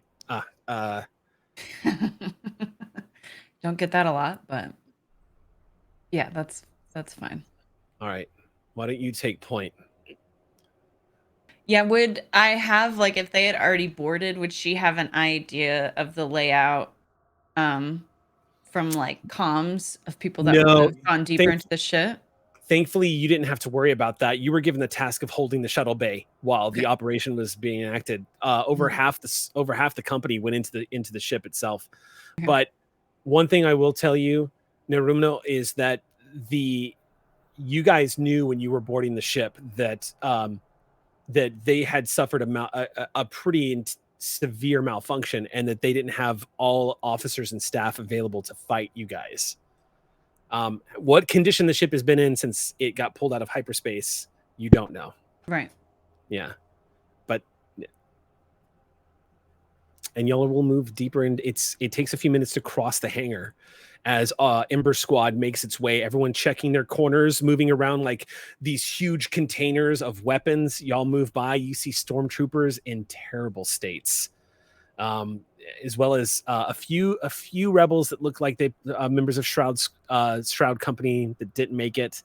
But you see deckhands, bodies were just thrown when this thing dropped out of hyperspace, and some of these people are in terrible states of being as y'all move through the hangar. When you start reaching the end of the hangar, the door is half open and the other side of the door is just trying to close, but it's not even budging. So you don't even have to worry about exiting. You just kind of slip through one by one. The hallways, this immediately into the corridor, you see a very similar situation. And in fact, it looks somewhat gruesome because as you slip through the door, you're confronted by about 7 bodies that are pushed up against the door you all pushed through, indicating that whoever was in this corridor was thrown down the hall against this door where they died. And as you're all pushing through the door, Tillo stops and says, "Hey, Narumno, you mind pushing the other side of the door for me?" Yeah, let me just move my friends' corpses really quick. Okay. They'll not indicative of like their size or presence. They'll very gently like move the bodies to the side, respectfully moving them aside, and then you know the switch is flipped and they just like power punch the doors open. Go ahead and just real quick, if you would, make an athletics check for me.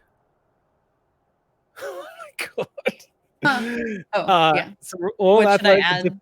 Would be 1 difficulty, so 1 purple die. Okay. Anything else? That'll be it. This is a good chance to get some boost die going here. Okay, 1 advantage. It's enough to actually kind of you kind of push it aside, and Tillo takes a second to kind of push his chair through, gets it through. Uses the push device that he uses to flip the chair over. He actually uses that as he's pushed through to get some leverage and helps you push that door a little bit and gets through. After a moment, but he looks back at it and he goes, "This is going to become a choke point if we have to run. So let's make sure we do the choking." This. I agree. Yeah. And you all proceed deeper into the Star Destroyer, and as you, Anita couldn't help it.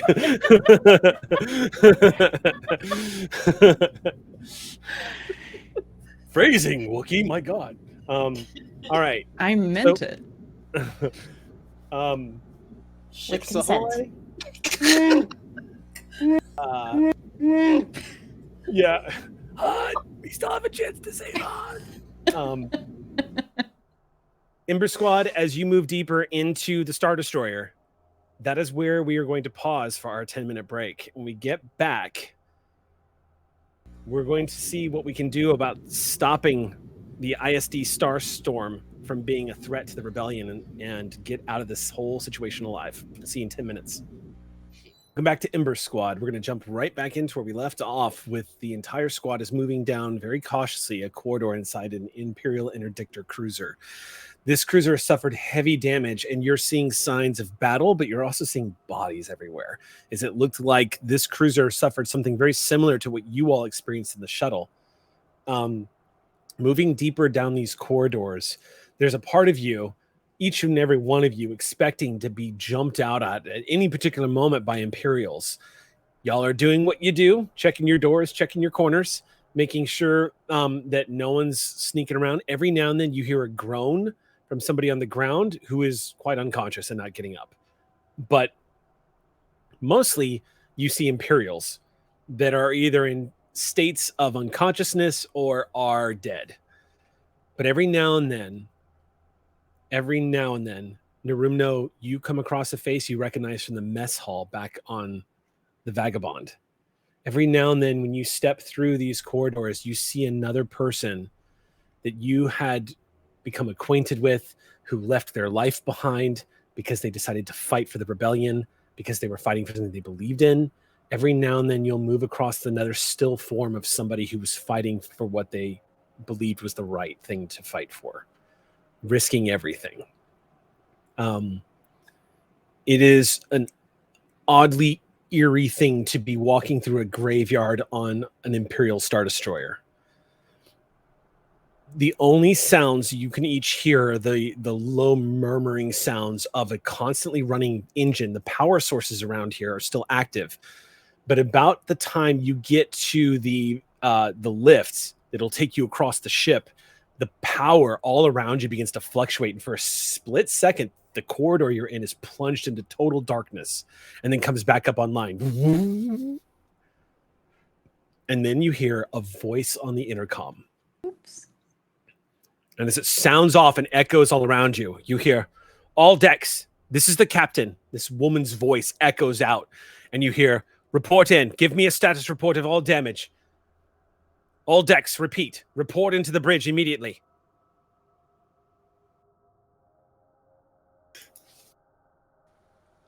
Pillow just glances up and he presses the call button on the lift and says, we're going to need to get access to a computer port as soon as possible so we know where the hell we're going.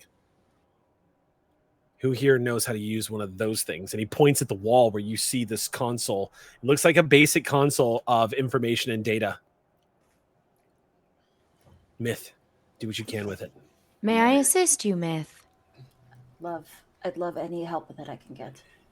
As the droid and the Bothan move over to the computer console, Tillo takes a moment to roll up next to you, Neru, and just says, I'm sorry. I mean, we knew what we signed up for, right? Yeah, I repeat that all the time. And what's the difficulty on that? Computer, you are breaking into an Imperial. Let's see, you're gonna have to get access. Mm-hmm. Actually, it depends on what if you're trying to. Yeah, you would have to use an access point. So I would say difficulty is gonna be 4. Okay. Oh, yep. Sam, what's up? You mentioned some stormtroopers, but did we maybe see any officers on the way? Spend a light side point, and you did. I've seen you do this. Mm-hmm. All right, fine. Yes. What do you know? There was a lieutenant, a naval lieutenant, who is laying still on the ground. She is not moving. She has what looks like a data cylinder on her lapel, the same way as most Imperial officers do. We're on the same page on that one. Sergeant Myth. Yes. You don't have to say Sergeant. You could just say Myth. Okay, Sergeant Myth. Will this help? Oh my god. Yes. And I'll take that. Also, I've got passive codebreaker, which gets me rid of a level of difficulty. Okay, then drop the difficulty down to 2. Okay. Because you've got the Imperial cylinder now, which is going to help dramatically. And difficulty is 2. And make your roll. Good. Yes, give me this dark side. So difficulty 2. Difficulty 2. Yeah. 2 successes, 2 advantages. 2 advantages. Okay. Yes, you gain access.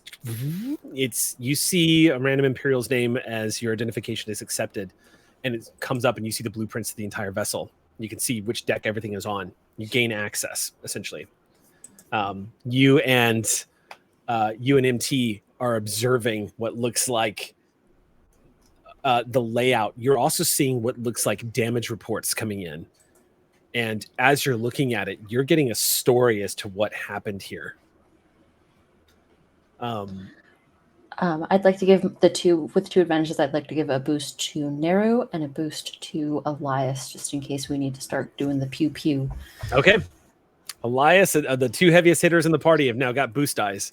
So the computer layout has. Here's the challenge. The gravity well generators, even though there are 4 located on this vessel, they are all coming from the central power core. It looks like when the gravity well generators are activated, this ship by default doesn't go anywhere either. It looks like a lot of its power, it takes so much energy to power these gravity wells to basically simulate the gravity well of a planet that you see at the very center of this vessel. What looks like near the end, the basic engine room is where it's all located, all the sweet spots. Buried deep within the most secure areas of the vessel itself. You also note that this is actually, curiously enough, Myth, you also note this is one of the first interdictors off the line, so it looks like it might have a little bit more of a primitive design compared to what the newer ones have, because this one basically puts all the eggs in one basket. I mean, if it isn't that the Imperial way, there is basically a point on this vessel where if you blow it up, you might just send this whole thing up into a ball of flame. Huh. Especially because the state that it's in. I think getting this thing to go sky high is not too terribly difficult. No, go ahead. There's also more information if you want it as to what happened here, but it's not mission critical. You can just see some logs as the things that are taking place. I've got my data pad. I'm just going to offload that data so that I can analyze it later. It in, just it starts to download. About that point, the lift is almost here. At least with the information on exactly what went wrong and how, it might be useful for later. It's always got to be the heart, doesn't it?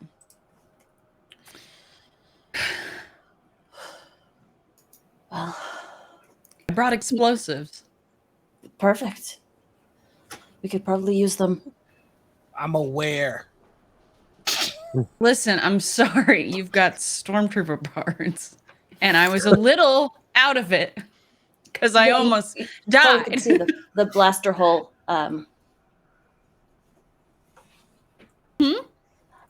There's a blaster hole right in the middle of the chest piece. Oh. I think I think she steps forwards and just like jams a finger in it. Ow! Well, were you shot there? Why is it? Yeah. Oh, As a matter of fact, yes. oh, I thought it. I thought it was the stormtrooper you shot, and then you took their armor. Sorry. It's fine. We'll just get on with the mission. Droids. It's also important to note that Wookiees have very large claws at the end of their fingers. It was a knuckle. Let's say it was a knuckle. She knuckled you. Oh God! Don't say that, Eric. Oh God! What did I say? I just said she. Is there something I should know about that? No. You know what? Leave it alone. Just Google it later. Okay, I'll Google it later. Incognito mode. We'll tell you when you're older. Okay, thank you. Eric goes to the you don't learn public until you're library. 45, apparently, or something. Eric goes to the library. It's like, I'm looking for some text on knuckling. Yeah, They would, though. Librarians are great. yeah. Librarians Yes, are just here for information. It's true. But we are here for murderation. Therefore, the lift Bring it arrives. back. Sam, bring it back over the host. All right, so the humming sound of the turbo lift as you just hear it coming down, as the lift just goes, and it goes. As it opens, somebody stumbles out as soon as the doors open. You only catch a brief glimpse of who it is, but it looks like a man who's got blood running down the side of his face. He has a jet black uniform on and a glossy chest plate of some kind that has red lights blinking across the front of it. You can see the white Imperial symbol blazoned on his left shoulder. He has big black glossy boots that go up to about his knees. He is completely suited up except for his head. Gloves, everything. He comes stumbling out, and just whoever is in front where who is anybody? Tillo's kind of off to the side. Is anybody like directly in his line? Would you say? Is anybody standing? I would probably be out front. Yeah. Okay. In which case, he stumbles into your chest. Can I brace him? If someone's following you, catch him. Yeah. I do that, but I do it with my hand around his throat. He goes. Oh. You can see blood across the side of his face. He looks young, maybe in his early 20s, perhaps. Hair is just like cut immaculately, just like combed off to the side, but it's slightly messy from what it looks like. He may have been disheveled. He's got what it looks like a vicious cut across the top of his forehead. And when he looks at you, it doesn't look like he looks much like the state you felt like you were in when you woke up on the deck. And he just looks at you for a second and he squints and just, so unless you're squeezing, otherwise he just kind of stares at you for a moment like he's trying to process. But you can feel you're actually holding a little bit of his weight as he's kind of doesn't look like he's able to really stay on his feet too well. Well, do we want to ask this one some questions or should I start squeezing? I mean, while you got him in the chokehold, can I I'll- just? I was just gonna say, can I run through his pockets real quick? Sure, yeah. So you move over to him, Stucky, and Stucky, it's a flight suit. He's a pilot. The moment you start checking his pockets, you can tell he is decked out in what looks like the flight suit of a TIE fighter pilot, but he doesn't have his helmet on. You check his flight suit. There is what looks like a small device of some kind in his right pocket, and his left pocket is empty, but he does have a officer's data rod on him as well. Yeah, I'm snagging all his stuff, and when I see the data rod, I just the data rod and looks like a small hollow projector. I'm gonna toss both of them to Myth. Myth, it's here. It's you. Okay. Myth looks up enough just to sort of like. Anything else? No, he seems clear. So Okay, do then with him what you will. He starts to mutter something. I lean in and go, "Speak up." You just, which in Wookiee is just. Hell. Oh, wrong button. You just lean forward. You go. You see that kind of startles him a bit, and he looks around. And he goes. He hears you as you kind of like roar in his face, and he looks like he doesn't know where it's coming from for a second, and he spots whoever's the nearest by. He kind of says, "Don't go in the hangar. What's in the Rebels have entered the hangar. They're killing people. Don't No go in the shit, hangar." Sherlock. Can I? Is there like a closet nearby, or like a janitorial access point? Any kind of door, really. Yeah, there's plenty of doors. Okay. Can I just like open one, throw him inside, and then punch out the access panel? Yeah. So it's broken. Easy enough. He goes. Like I throw him. Okay. You close the door. You're not even sure what room it was. He leaves the ground and the door starts to close, and you hear the impact as you smash out the panel. Sparks exploding all over your hand as it does so. That door's not opening anytime soon. Moving on. Hey, Shall do we? you all know there are rebels in the hangar? What a strange coincidence. You better be on the lookout for them. Myth, Yes. is this when we saw the map, is this ship large enough to have more than one hangar? It is large enough, but it only has a single main hangar. Got it. Single Yeah. main hangar. It would probably be where we came from. I still Hey. have hope we might find more of you. Well, it's on the holopad. I'm Um, gonna look at it right now. You activate it, and you see a small holographic image of a little girl who maybe looks like she is maybe 7 or 8 years old, dressed in what looks like Coruscant style clothing. She has like a sad smile on her face and hope in her eyes, and it kind of replays the same animation over and over of her just like clutching her hands together. Oh, we There's a just couple of made it audio sad. files. Just mementos. You said it had audio files? Yeah, there's 2 audio files. I just hit play. One of them switches the animation and the audio file begins to play, and you just hear, "I'll miss you, Father." And it just loops, "I'll miss you, Father," over and over. Just turn it off.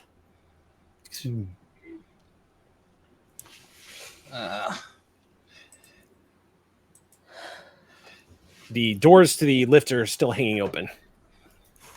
Tilla says, "All right, everybody in, let's get out of here. Let's get this done." Yeah, let's go. Myth takes a beat before following the rest of the group. If any of you are The having second thoughts, audio. you should. Sorry, go ahead. I said the audio just loops once more. Okay.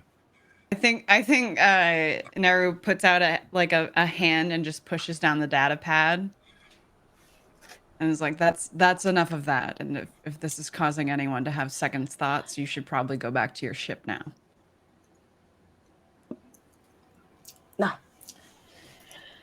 Stay on mission. He made his choice. And we'll fall into the elevator. Would I know this is not a civilian ship, right? There wouldn't be civilians on it. Okay. No, this is not a civilian ship, and that was not a civilion that you just threw into that room. Right. That was an Imperial TIE pilot. Yeah. More, I was like, that little girl's not on the ship, right? No, she's not on the ship. Chances are she's back at home. Okay. Is what you're guessing. She still has choices she can make.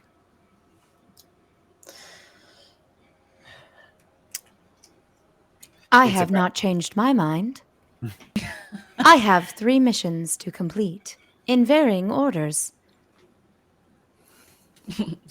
Please list them. I informed you of one. Blow up the ship. Also, look for survivors. What is the order of these? That is not the order. Okay. Can you say them in order? MT will never give that to you. I give you permission for my classified information, as you are a fellow rebel. Mission 1, turn off the gravity well. Mission 2, find survivors. And then 3rd, blow up the ship. Okay, yeah, that sounds like a better priority order.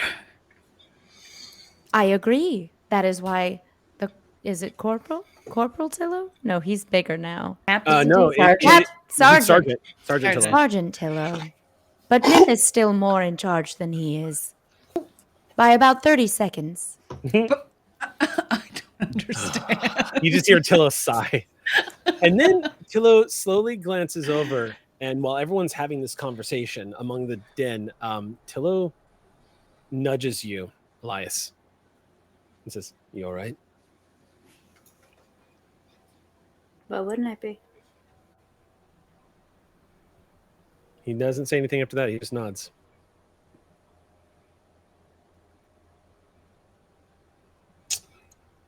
All right. Well, A lot of kids back home too. Yeah. Yep. A lot of them. A lot of people in Shroud Company who probably had people waiting for them.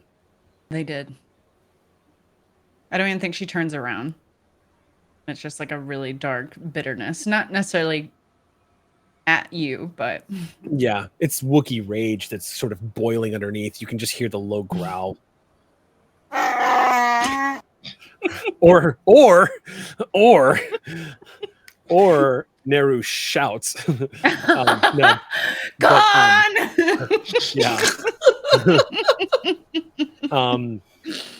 But wrong IP. Sorry. Oh, that's embarrassing. But after a few moments, you can hear the lift start to slow down, and he goes, "All right." He powers up his blaster. By the way, anybody who's close enough, Tillo has a modified superior heavy blaster that he uses. It's very much like the heavy blaster pistols, like the one Han Solo uses, are technically illegal in Imperial space. You're not allowed to hold those. Most planets illegal. He's got one that looks like it's been heavily modified, has a long scope on it and everything. Rebellion is also illegal. That is very true. That is true. The elevator doors. Oh, sure. Yeah, what's up? What you got? No, it's fine. Let's go. Let's do the thing. The doors open up. When the doors open up, the first thing you see is a corridor leading down to a large, expansive room, the first of what will be a few before you get to the main engineering bay. But in this corridor, you see an Imperial, maybe a naval officer of some kind, dressed in a fully white uniform with a black hat on, and is currently pulling somebody who looks like they're unconscious up against the wall. He's probably in about his late 30s. Judging from the look of his uniform, he's probably a technician, not an officer. And when he hears the door open, he starts going, "Oh, thank God. Yeah, get in here. I need help. We've got wounded everywhere." And he looks up at all of you and freezes as he's helping his friend up. And then he just throws his hands up. I punch him in the face. With your spider arms. As you move up to him, he just looks at you as you're approaching and goes, I'm not armed. I'm not. And then go ahead and make it roll. I'm picturing those like in cartoons where out of the box comes the punch. Freaking boxing Inspector glove? Gadget Yeah. spring Yeah. punch. Yeah. It's a bit like that. All right, this is engaged, so the difficulty of this is 1. Okay. You're going to throw a punch at this guy. Go ahead and make the roll. This is a brawl check. Oh, it was brawl, not melee? Yeah, brawl. My bad. Brawl. Not melee. Melee is if you had a knife. Right. Yeah. I don't know. I do have a knife. They have a Okay. knife. What's your might rating? I'm sorry, not your might. Your brawl. Your brawn, rather. 2. So okay. There's a clanking sound as a metal hand impacts on his face. He bounces off the wall behind him. His head rebounds off the wall, and he drops to his knees and then keels over unconscious. And he's on the ground with a bloody face. I was also unarmed. Nice. That makes it fair. You guys advance further down the corridor at this point. When you guys get to the end of this corridor, I'm going to have everyone make a perception check. Oh no, what's the difficulty? The difficulty is 2. You really, in a squad like this, you just need one of y'all to pass. Yeah, I'm not even looking. I'm staying Okay. Just shielding. Well, I just give the GM more stuff to hurt us. Yeah, thank you for that. And to gain some strain, if you would, please, for that one. Yeah. Fine. This is a highly stressful situation, and you are definitely feeling it. I think Myth is still a little bit distracted by the thought of that Imperial officer. In my head canon, distress. I'm sorry.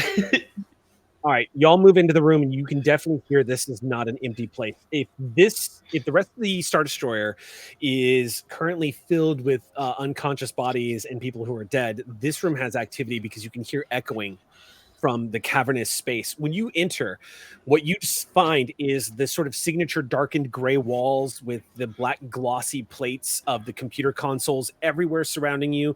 You can see this centerpiece almost looks like 2 huge domes that are connecting in the center. And what you're seeing now is one of the generators for just one of the gravity wells. This is not the target. This is just like a signification that you are in the right place. But you do know you can hear sounds up ahead indicating that on the other side of this thing and down the corridor, you're probably got an encounter incoming. And Tillo raises his hand and taps his ears, just indicating that he's also detected it. And then he is going to actually, you know what? Let me just find out if you are the optimal person, because I think you are. Yes. He glances right at you, Elias. And he says, take point. Look down that corridor. Tell us what you see. Get all sneaky like for us, Elias. All right. Elias moves up like they're on a dolly. Okay. Go ahead and make a stealth check for me if you would. Mm-hmm. And this is going to be contested, so I'm not going to tell you what the difficulty is. I'm going to have them roll against you. All right. Okay. I will take an Ox Crew boost die, please. Okay. Ox Crew boost die incoming from Reverse Aquamath. All right. Hey, Reverse Aquamath. Got my back lately. Appreciate it. All right.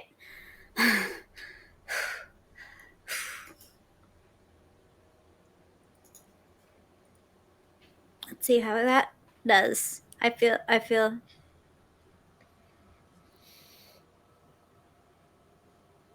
Okay, let me roll against you. Not a chance. Elias, you move through that corridor like you were just a shadow against those black, glossy computer consoles.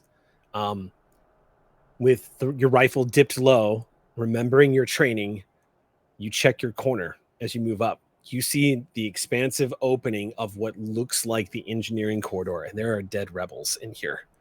You can see members of Shroud Company are on the ground. You see a couple of stormtroopers, and towards the other end, guarding the access point to the room that you were all headed towards, you see an entire squad of stormtroopers checking in with each other. Now the room is circular, and in the center is another one of those dome things. So when you're peeking around, they don't see you, but it looks like this is going to be a bit of a messy engagement, because if this dome is in the center, you're going to have to either choose left or right to go around. Elias isn't going to move all the way back to the group, lest footsteps give them away again. They're just going to whirl back around, so they're facing the group, and they're going to hand sign it out. Okay, you all get the signal. 2 to the left, 5 to the... Yeah, Elias basically gives y'all the signal that there has been enemy contact, and they haven't been detected. Stormtroopers ahead for a total. It's a squad, so that means there is a total of... it's a full squad, so it should be... There are 6. What would y'all like to do? You said we see the gravity well generator, right? You're seeing some of the components of the gravity well generator. So you are entering into the central core of the room where the core is where you're trying to get, so you can disable everything. Okay. Do I see anything that would damage it from here? Do I see any way to start the process? Is there a conveniently placed chandelier, maybe over the dome? Stormtrooper heads? There's nothing that you can see in this room that indicates from the blueprints that y'all find that there would be any like equipment critical things that if you damaged in here, it would do the job. Okay. Yeah. You might help reduce the power of one of the generators, but that's not going to help you guys very much. Okay. Yeah. That I'm gonna wait for a superior officer to give me a command, because combat is not my bag. I think MT maybe turns to Nero and says, "Should we use your explosives now?" I think that is the best idea I've heard all day. Pulls out 2 grenades. Let me check your character sheet. Yeah, I think I did give you a grenade. I only have one? You have one. Well, because your gun is so big, you would literally be encumbered if you had an ounce more on you. Okay, fair. But 1 grenade ain't no joke, as we discovered. Yeah, what's up, Sam? Oh, sorry, didn't mean to interrupt. Just what range are we relative to the 2 parties? Right. Good question, because the grenade is short range. So if you want to get that off, you're going to have to get in there and throw it, which is going to risk you getting spotted. But the size of the room and where you're angled at will put you at long range for this room. That's actually what I want. I think, okay, to retcon a little bit, I think when you say that, MT, she says, "I'll do you one better," and then she like hoists that gun over her, the dismounted E-Web. Okay, yeah, you hoist up the artillery piece you carry. Are we gonna roll initiative, or is this like a surprise round? Or I mean, if you're going to move forward to get into a spot where you can open fire on them, you're gonna have to make a stealth check, and it's gonna be against their perception. If they detect you, then it's going to be. Then it's going to be their cool versus your vigilance. Okay. And then who's top rank in this group? Technically, it's Tillo, but I don't. Tillo's the NPC and he is the ranking member, but technically, I don't run him like the commander. Okay. Well, then I look at Myth. Yeah. Yeah, you can look at Myth. I look at Myth for approval to stop blasting. I'll just say, I think I'll just go real low. If Elias goes left, you go right. Can do. I think she signals back to Elias. Get even spread to take the left, and then maybe does like holds up a 3 for like a 3-second countdown so they can synchronize the attack. Is that fair? Is that something I can do? Yeah, that's something you can do. What it's really going to come down to is how stealthy you are and how fast they are to react to it.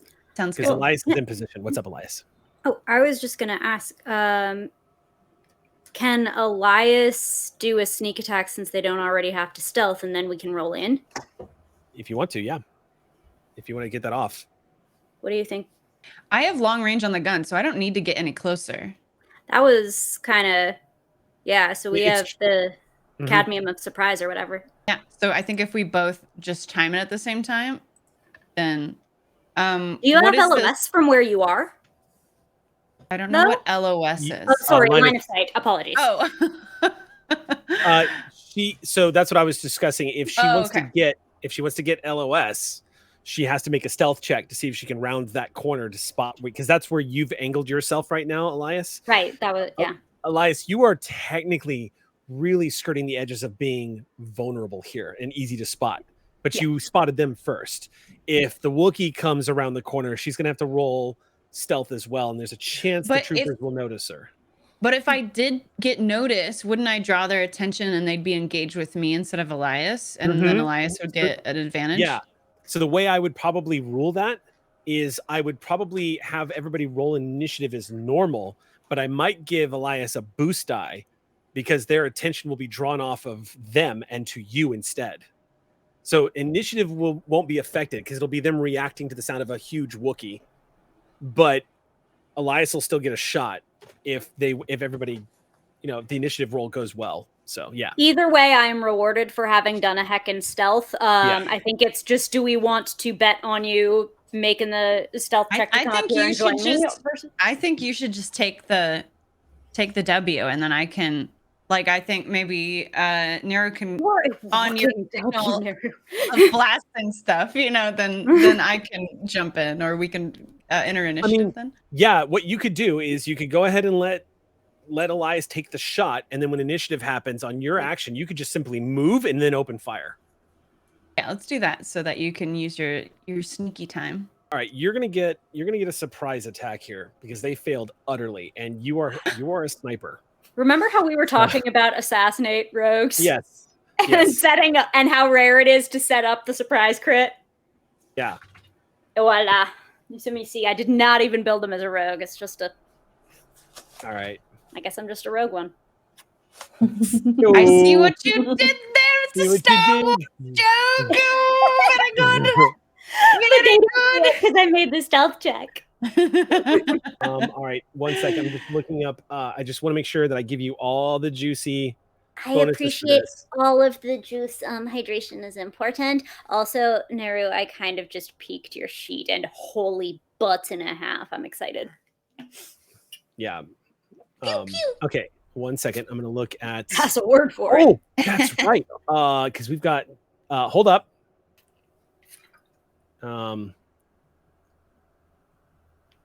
Okay. Before this happens, Sergeant Tillo is activating his coordinated assault rank 2. And he, as a maneuver, he is going to grant 3 allies within short range an automatic advantage to whatever they roll. No matter what happens, so he is going to give that to you, Elias, and he's going to give that to you, Nero. And one advantage die added to the next pool.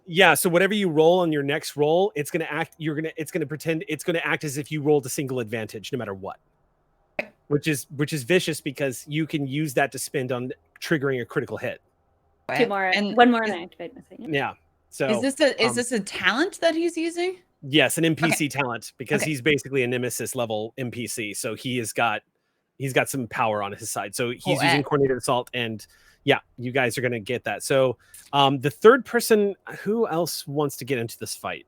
And you can take that advantage.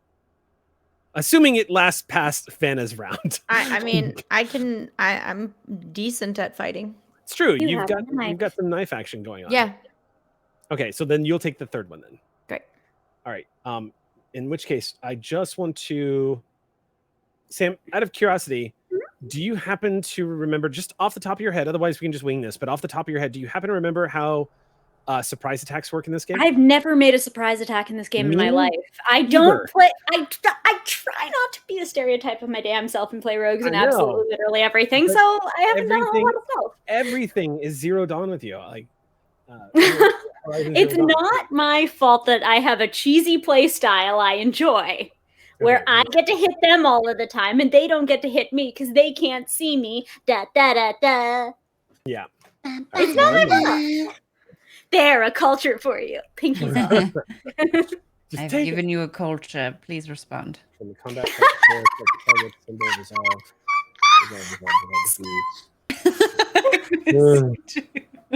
Damage engaged. Such an industrial strength delight. Jesus Christ. Okay. Like an industrial solvent. That is the best compliment I've ever heard. That is a really good one. Oh my goodness. Okay. Oh. I like it when he says. Okay, so yeah, you can take the aim action here, obviously. Right. What I'll be doing talent that are you anyway. activating for this? This is going to be so vicious. Oh, I'm just activating my true aim. Okay. Yeah. Go ahead and make the roll, and you're shooting from long range. Okay. So, Then we're definitely using the rifle. Yeah, definitely using the rifle.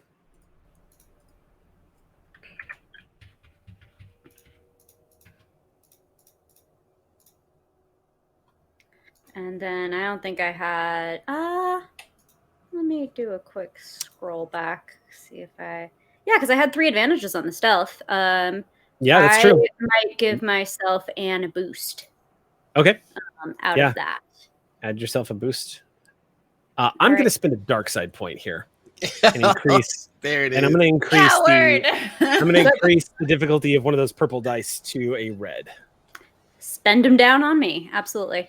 Yeah. And then are there any other boosts associated with me making this attack? Or is this just I have a freebie? I will take a freebie. You just get a freebie on this one. Fantastic. Love that. Okay, I think that's all I've got to help me. So, good pork. I think it's probably enough. Let's see. Yeah, I think we did all right. Okay, so my God. three activates a crit, doesn't it? Yes, it does. In So you addition to the crit triumph, twice. it also acts as a crit. So you crit twice. So I think I get the guys on the left. I was told to take the left. I do.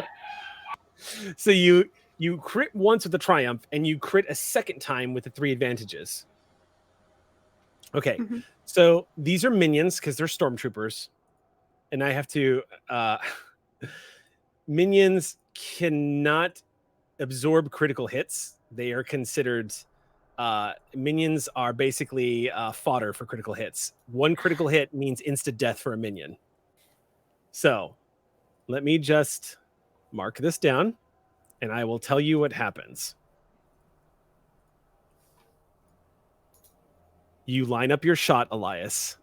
You exhale, and you squeeze the trigger.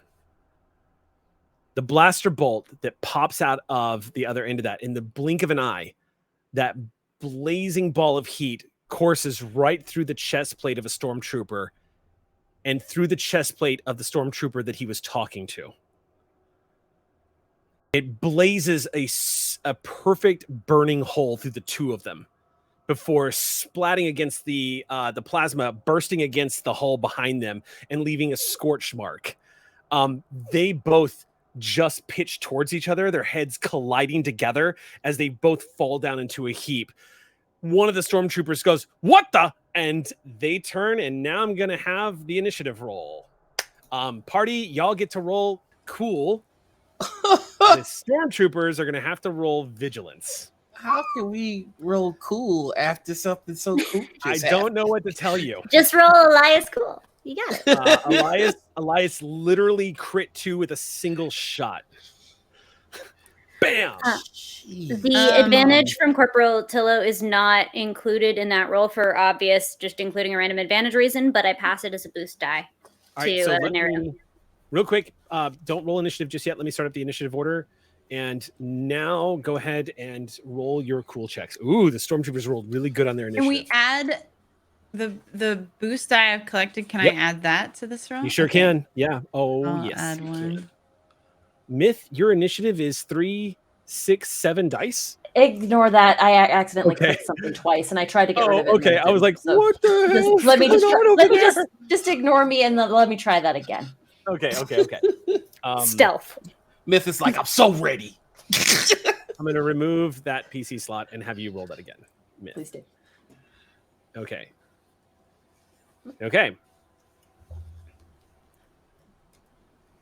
All right, I'm going to stop the initiative. We order. all also did pretty okay for initiative roll. Everybody did terrifyingly good on their initiative. Oh, hold up. Actually, one sec. Sorry, 1 second. Let's cue that. Okay, 1 second. There are 5 dark side points, y'all. Don't remind us. Well, we also have 5 light side, though. Yes, it's perfectly balanced. It's all things. All things should be. Jeez. Y'all are nerds. What do you When mean? did this happen to us? What is this word? Okay. Nerd. And that's going to stop the initiative order. All right, so first person up. Who is that? 3, 6. So who got 3 successes and 6 advantages? That's Myth. Oh wait, That was the who I bad should have one. removed. Okay, I'm going to remove that slot. Yeah. So wait a minute. But so the I real must one's remove- also Myth. The Okay, real there we one is 3 successes, 3 advantages. That one was actually. Oh, that me. is you. Okay, so Myth, you're going first then in this Jesus. combat round. Right after you hear that blaster bolt go off and you can hear the shouting, you see the Wookiee just gear up her gun, lift it up in front of her, and she's about to charge around the corner. What are you doing? You get to go first. Ooh. Is there any way that I could like just do a quick leadership? Just be like, "That's your opening. Go right." Yeah, As absolutely. like sort of a direction to give Neru a boost. We can also, right, with initiative, we can It can just go decide who immediately, goes right? first.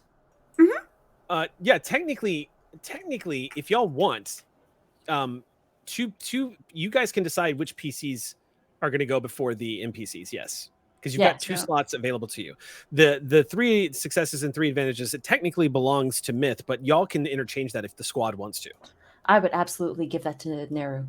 Okay, Cool. then the Wookiee can go first. Let the Wookiee. Let the Wookiee win.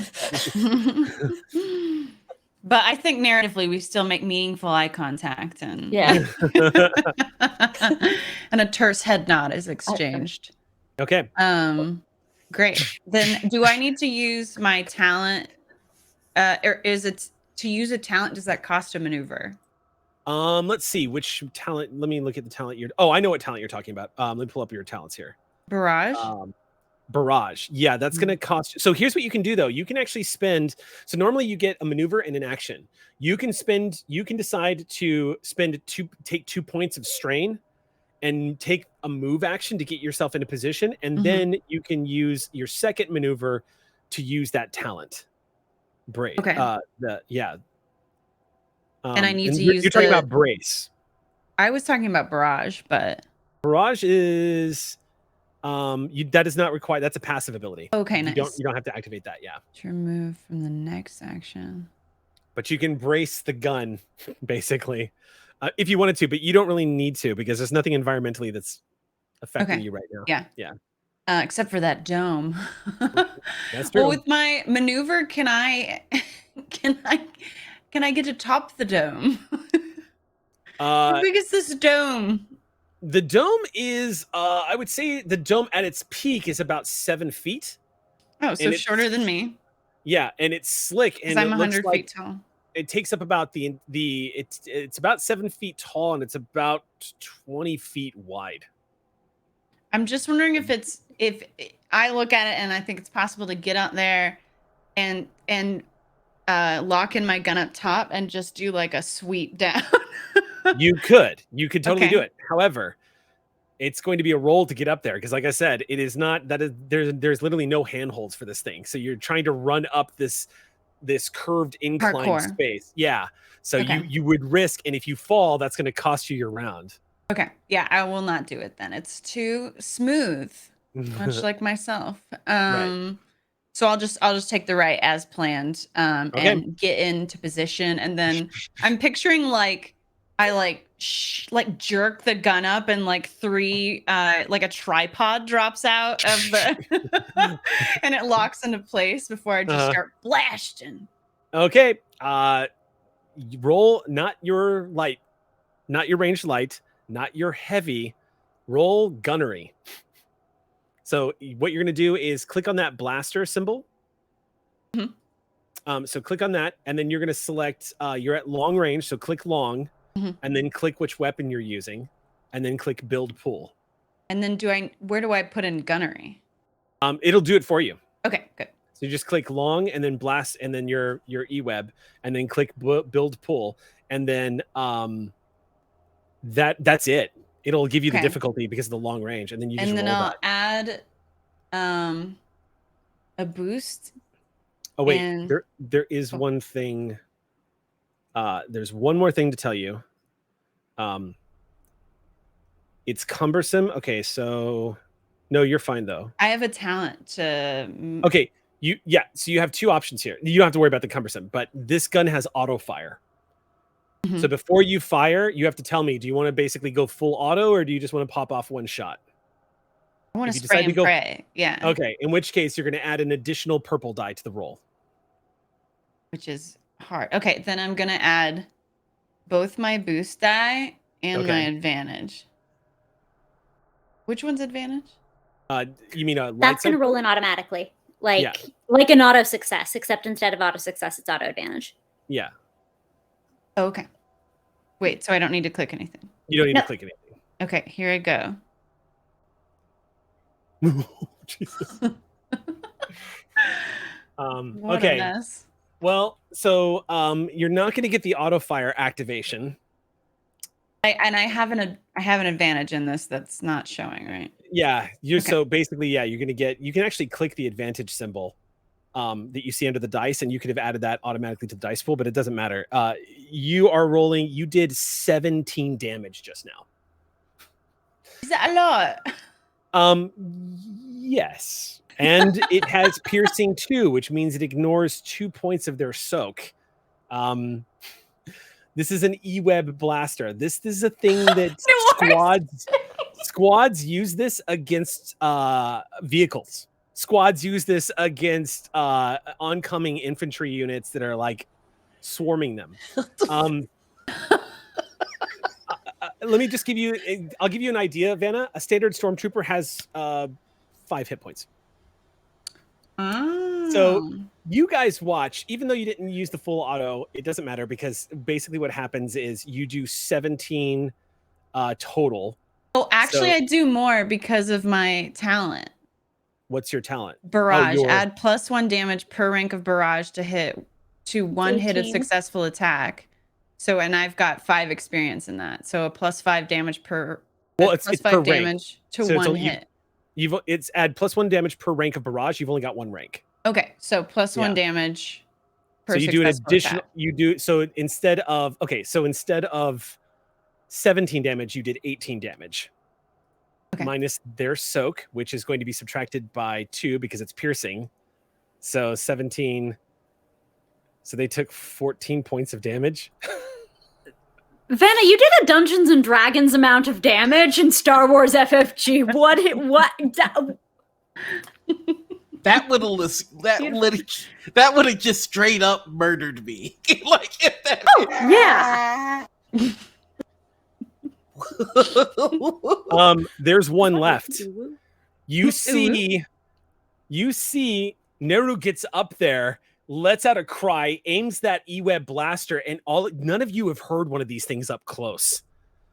She starts firing it, and the sound of this blaster echoing inside this dome is piercing to the ear as these hot blaster bolts burst out of the end of this cannon, and she just mows down in front of her. There is one left of that squad of 6 as the blaster bolts just sprays right in front of her, and the barrel of that eWeb burns and glows bright red from the searing heat emanating from it. Just the air around her is wavy with the heat that is emanated from this gun, and she just finishes off an entire barrage round. And that's just the first action of this combat. Who would like to go next? There is a single stormtrooper left in that crowd of stormtroopers. I'll try to stab them with a knife.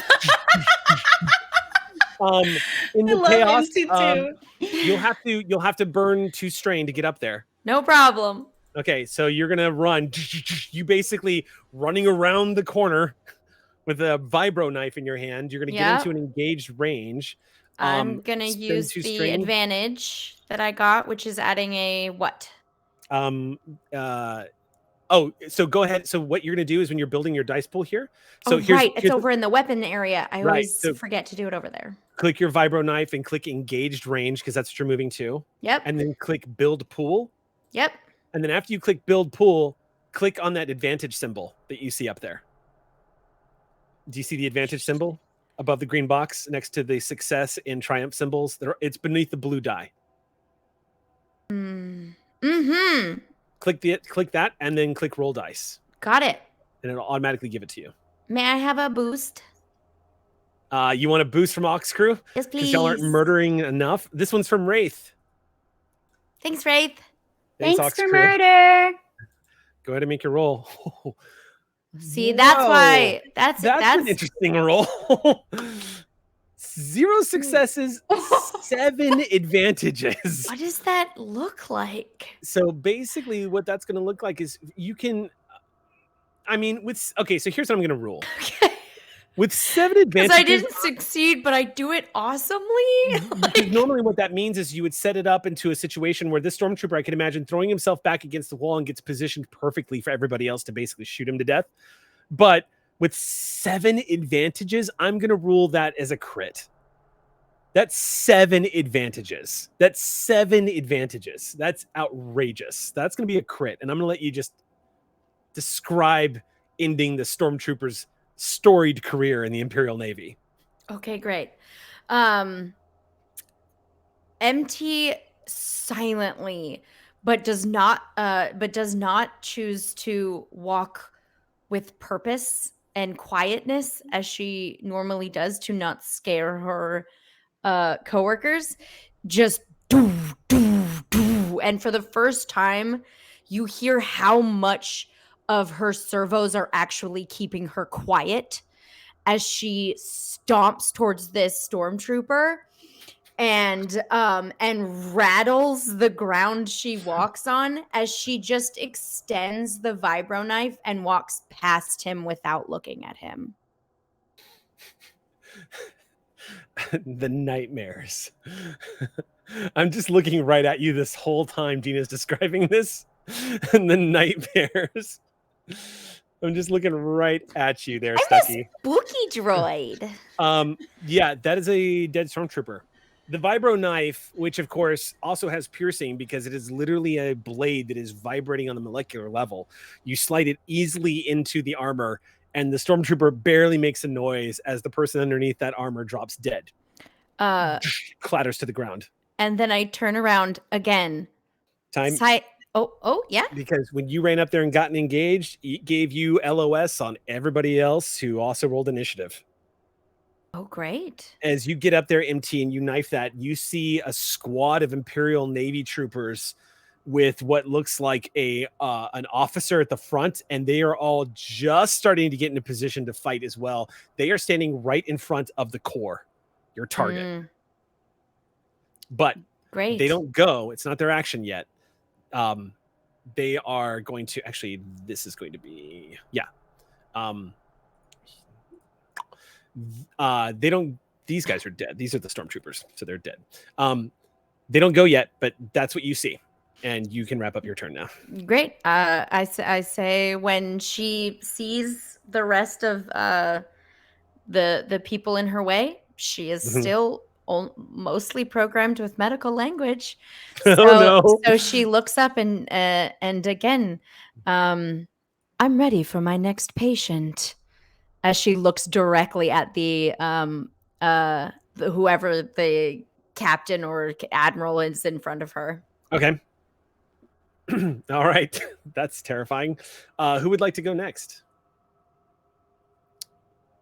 Yeah, go ahead, Elias. I had a feeling. I'm guessing there is an officer who's getting scoped right now.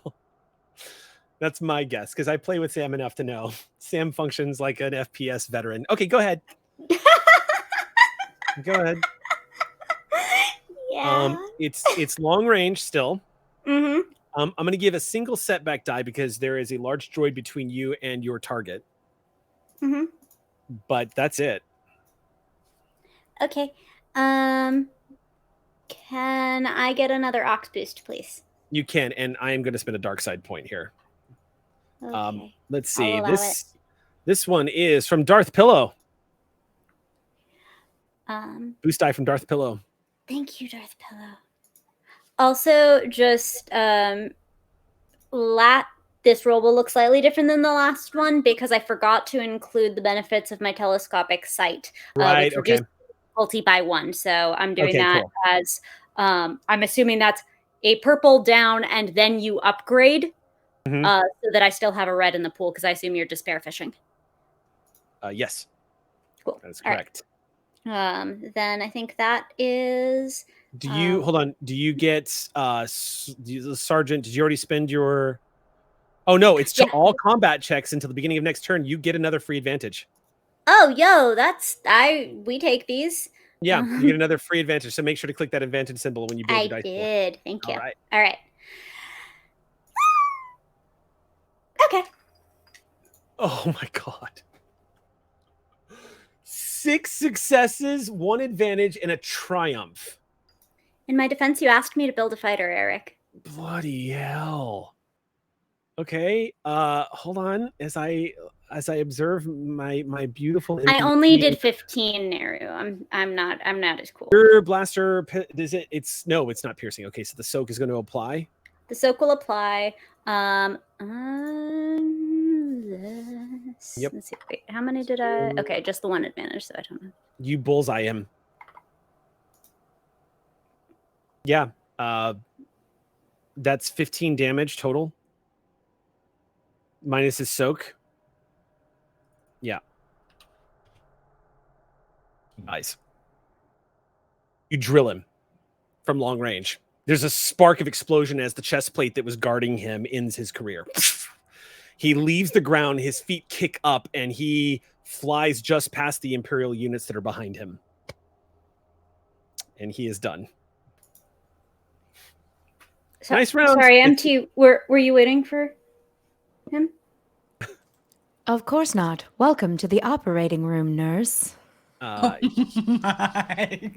He is removed from the initiative. And he is removed from combat. That is a dead... I look back again.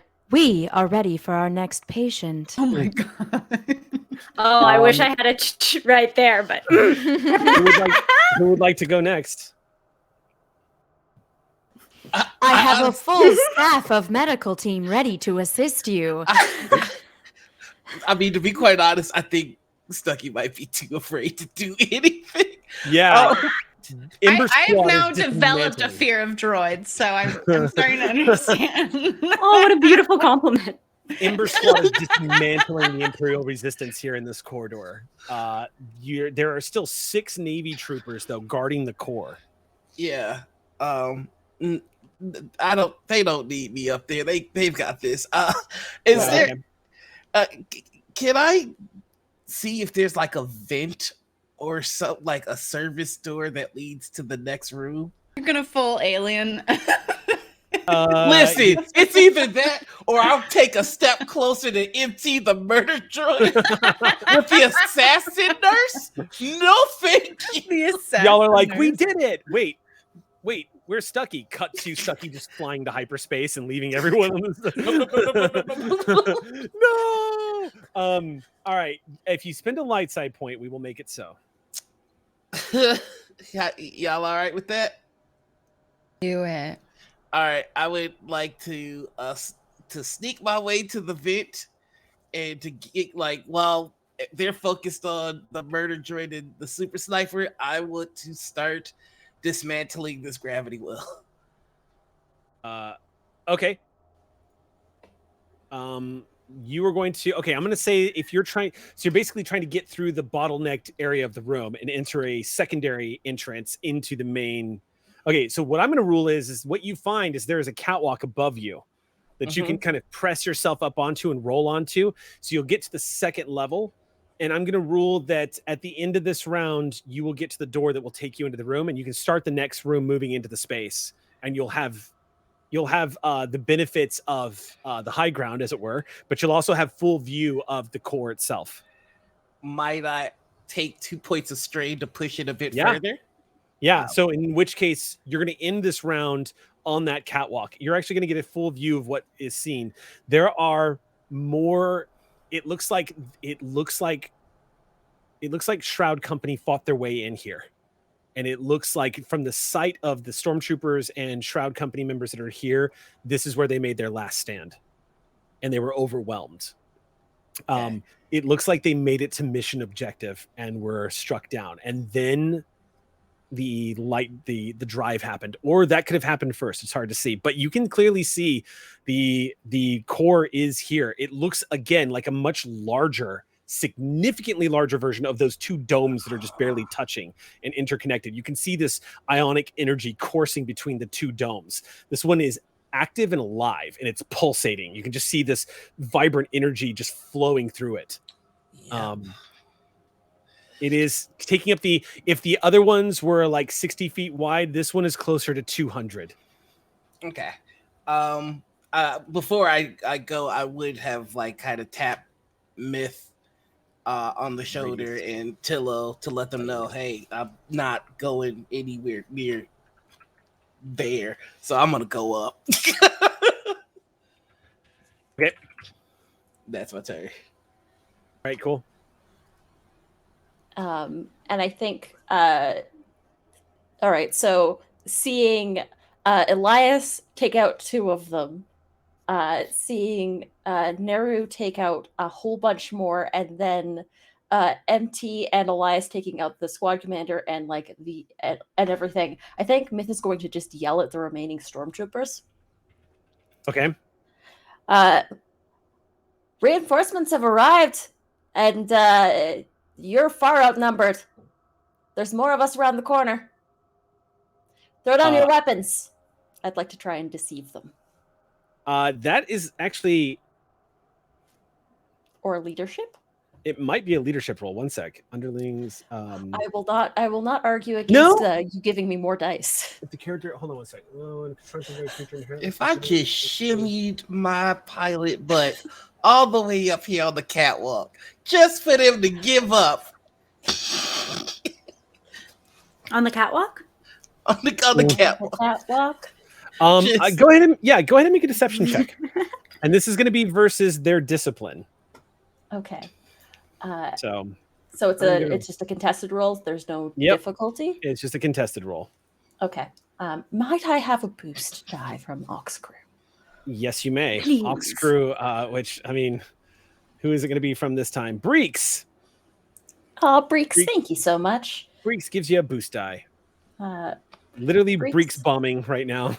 Breeks, serve me well. Oh, no. Wow. The sheer efficiency in which you have completely torn apart a squad of stormtroopers and killed their commanding officer. Weapons clattered to the ground. The Imperials immediately, the naval troopers, one of them looks at the other one, and the other one looks back and just nods. And one by one, they drop their blaster rifles and blaster pistols. They drop to the ground, and each Imperial raises their hands over their head. Y'all have the room. Okay, so and I'll just look up at Stucky and say, it was worth a shot. I'm still very grateful for the distance between me and MT. I'm going to continue on this path now. At that moment, you hear that woman's voice again. Engineering report. What is the status of the gravity well generator? We need that back offline immediately if we are to get out of here. I want to move up to the leader. I just added a structurally superfluous hole to and see if the comm link is on him. Comm link on them. Yeah, this is literally coming through the computer comms. Oh, it's like over the air kind of thing. Like okay, Solo talking into the computer of like what's going down on the detention level. But in this case, you can use the comm link on the officer as well. I don't expect. I don't especially. Okay. I mostly asset denial from any of them calling for help. Okay. None of them move to their comms. One of them glances down, but then just looks back up and keeps their hands raised. They are with that 3 successes and 3 advantages versus their 0-2 advantage. They are subdued. They are done. They are looking at all of you uncertain and fearful. What are you doing? What do you do, Ember Squad? Go ahead. I was just gonna say I'm just gonna immediately head over to the gravity well and start working on it. Luckily for you, the controls for the gravity well are on the 2nd floor, away from the pulsating energy down below. The monitoring stations are all down below, but when you get up to the console that you're at, Stucky, you see the gravity well. You can see a ship's log. The gravity well apparently is fluctuating as you described. Go ahead and make a computers check for me. The difficulty is 1. No chances, mechanics. All right, let's check out computer. I'm actually with the 3 advantages. I'd like to definitely give 1 to Stucky for. Okay, take an advantage. Take a boost die on this. Woo! I also had 1 advantage left over. Okay. On my roll. Take 2 boost die. What's the difficulty? The difficulty is 2. Oh no, it's just 2. Yep. Yahtzee. Okay. Okay. That's all you needed. You see something that matches Narumno's description of the situation. Apparently, the ISD Starstorm started having a malfunction, some kind of systems malfunction with their gravity well generator. This caused them to suddenly drop out of hyperspace. They basically played themselves. It caused damage, significant damage to the ship. So much so that apparently there's a ship's log here that states that one of the TIE fighters in the hangar was torn free from its docking rack and was hurled across the hangar, causing casualties and damage. They started emitting an encrypted SOS, basically. The ship that they didn't want to show up showed up, which was apparently, you see the ship's log tracks that an unidentified Corellian corvette showed up and launched a shuttlecraft that boarded. The ship's log showed that in a moment of desperation, knowing full well what it would probably mean for the ship, the captain ordered a second jump to hyperspace to escape. Which her options apparently were lose the ship to the rebellion or roll hard 6. She made the jump. What you're seeing is heavy damage registering across the entirety of the vessel. It's still salvageable, but this drive is unstoppable. Blowing it up is the only way to turn it off at this point. But that's not what sticks out to you, Stucky. This ship still largely has its full comp. There's probably about damage reports coming in from across the ship. The heavy damage that is done. None of that attracts your attention as much as the fact that since you arrived, apparently this ship has been emitting a distress beacon to the Imperial fleet. That is not being jammed. It is still in full force. Well, they knew that, right? Because I mentioned it up top, we were responding to a distress signal. Yeah, it wasn't clear if it was still working because of the jump and the damage, but yes, you did know that. That's not a surprise to you at all. So here's Stucky's thought process, which is 1, the captain believes that this ship can still function once the gravity well is turned off. That's a problem. 2, they're emitting a encrypted SOS. So good news, now that we know what the encrypted message is, perhaps if I get this information to the rebellion, we'll be able to break the encryption because we would then have a cipher. So that's useful. The third thing is we can't outfly them if we get rid of this gravity well, and this ship still has the ability to fly. Option 3, blowing up the ship, is no longer optional. We either blow this up or we have to take it. There is no in between.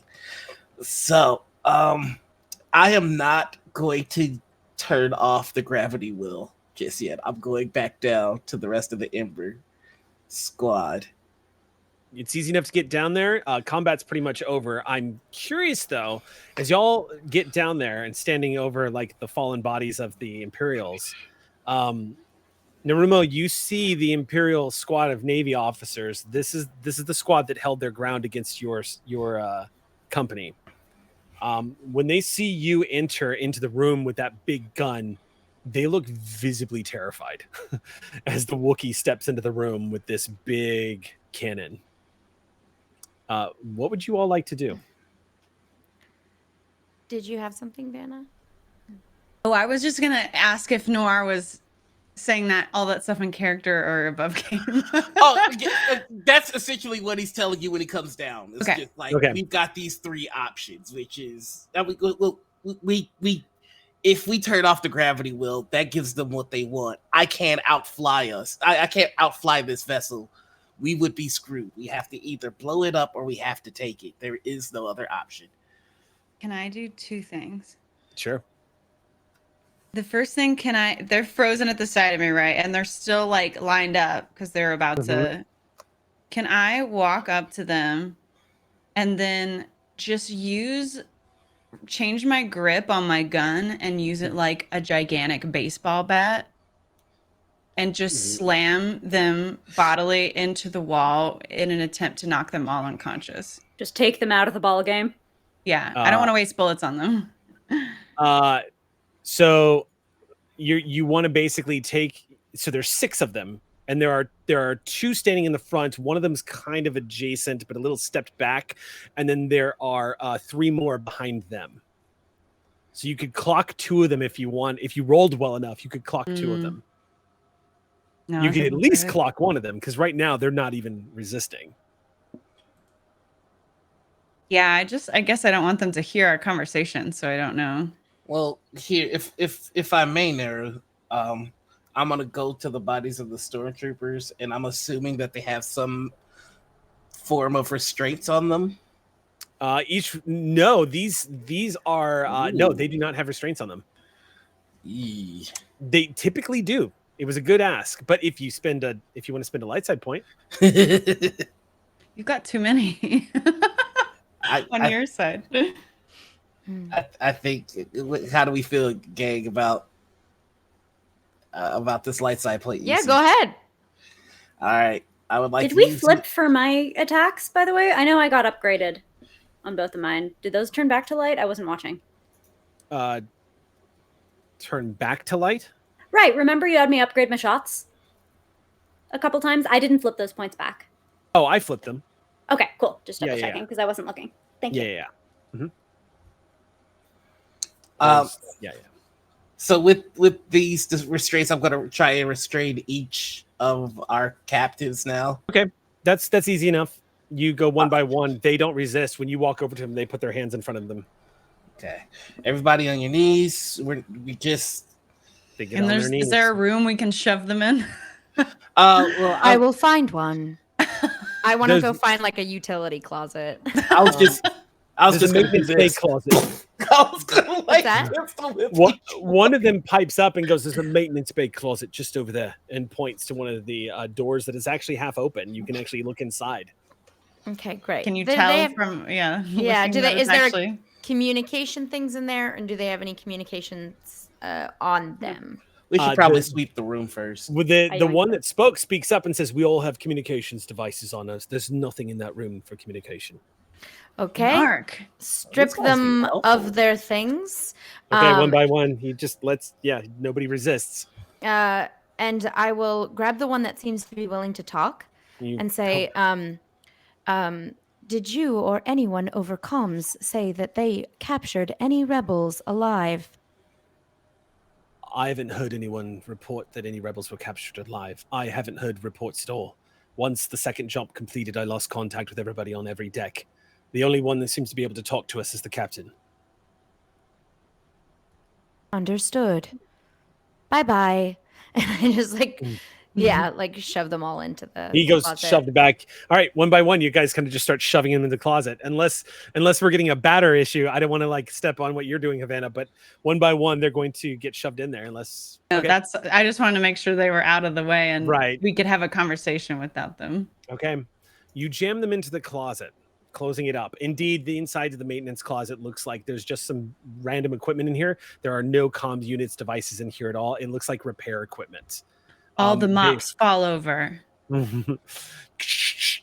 The door closes, and the lot of you turn back around. You have free reign of this room. And as Ember Squad realigns, what's up, Sam? Oh no, I'm sorry. Elias is just trying to gear up to try to talk to someone. Okay. I'll get there. Trying to talk to Myth. Engineering Bay. I've not heard back, and I'm sending the squad down now. Prepare to receive them. I'm gonna grab the comms. Negative, we're just about done down here. Roll deception. Love to. Difficulty, or is it contested again? This one is contested. Sounds good. Let's go. I'm gonna... Do I have advantages from any of my rolls? Sorry, I don't know. I'm spending a dark side point to up that. To upgrade one of my dice. Okay, sounds good. I hate that for us. No, it looks like you rolled on successes and not advantages from the epic murder. Thank you. All right, make your roll. Do I have a boost die from anyone? Just checking on the off chance. I had one advantage on. I can borrow from. I can ask from Ox Crew if that's. Yeah, you want to do it? This is pretty much the last roll of the night, so if you want to do it. Sounds good. Sounds good. Yeah. All right, so this one comes from D-Man 1701.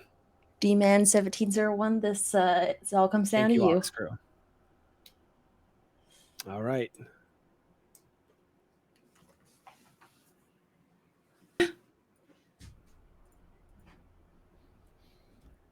There's a long pause.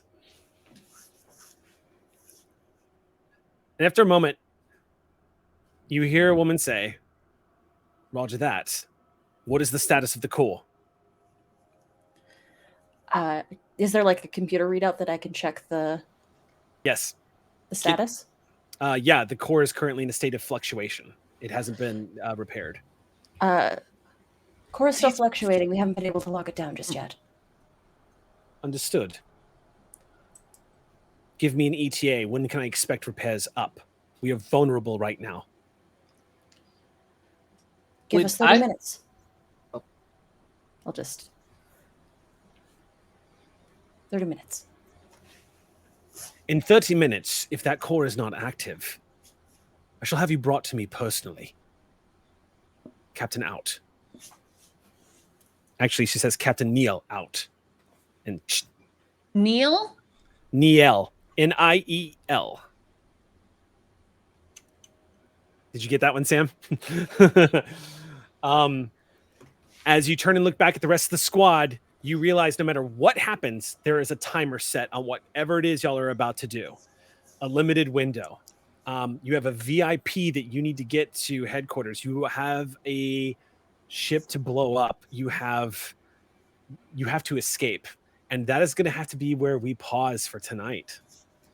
We have to pause our episode of Ember Squad. This is where we're going to leave our squad for the moment in the belly of an interdictor Star Destroyer. Vanna, we're going to have you come back at some point. We just got to find out if we can have you come back. We can do this. Darn. Oh, darn. Yeah. Shucks.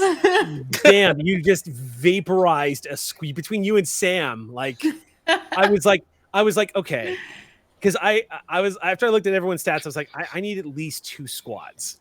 And then I'll make 2 squads, and then I'll make a good like boss fight. Anyway, so thanks for watching Ember Squad, everybody. We, as always, Streampunks deeply appreciates all your support. Thank you to everybody who donated to give us those story points to throw out to the Ember Squad tonight. Catch us back next Monday night as we continue the great fight against the Galactic Empire. Until then, may the Force be with you.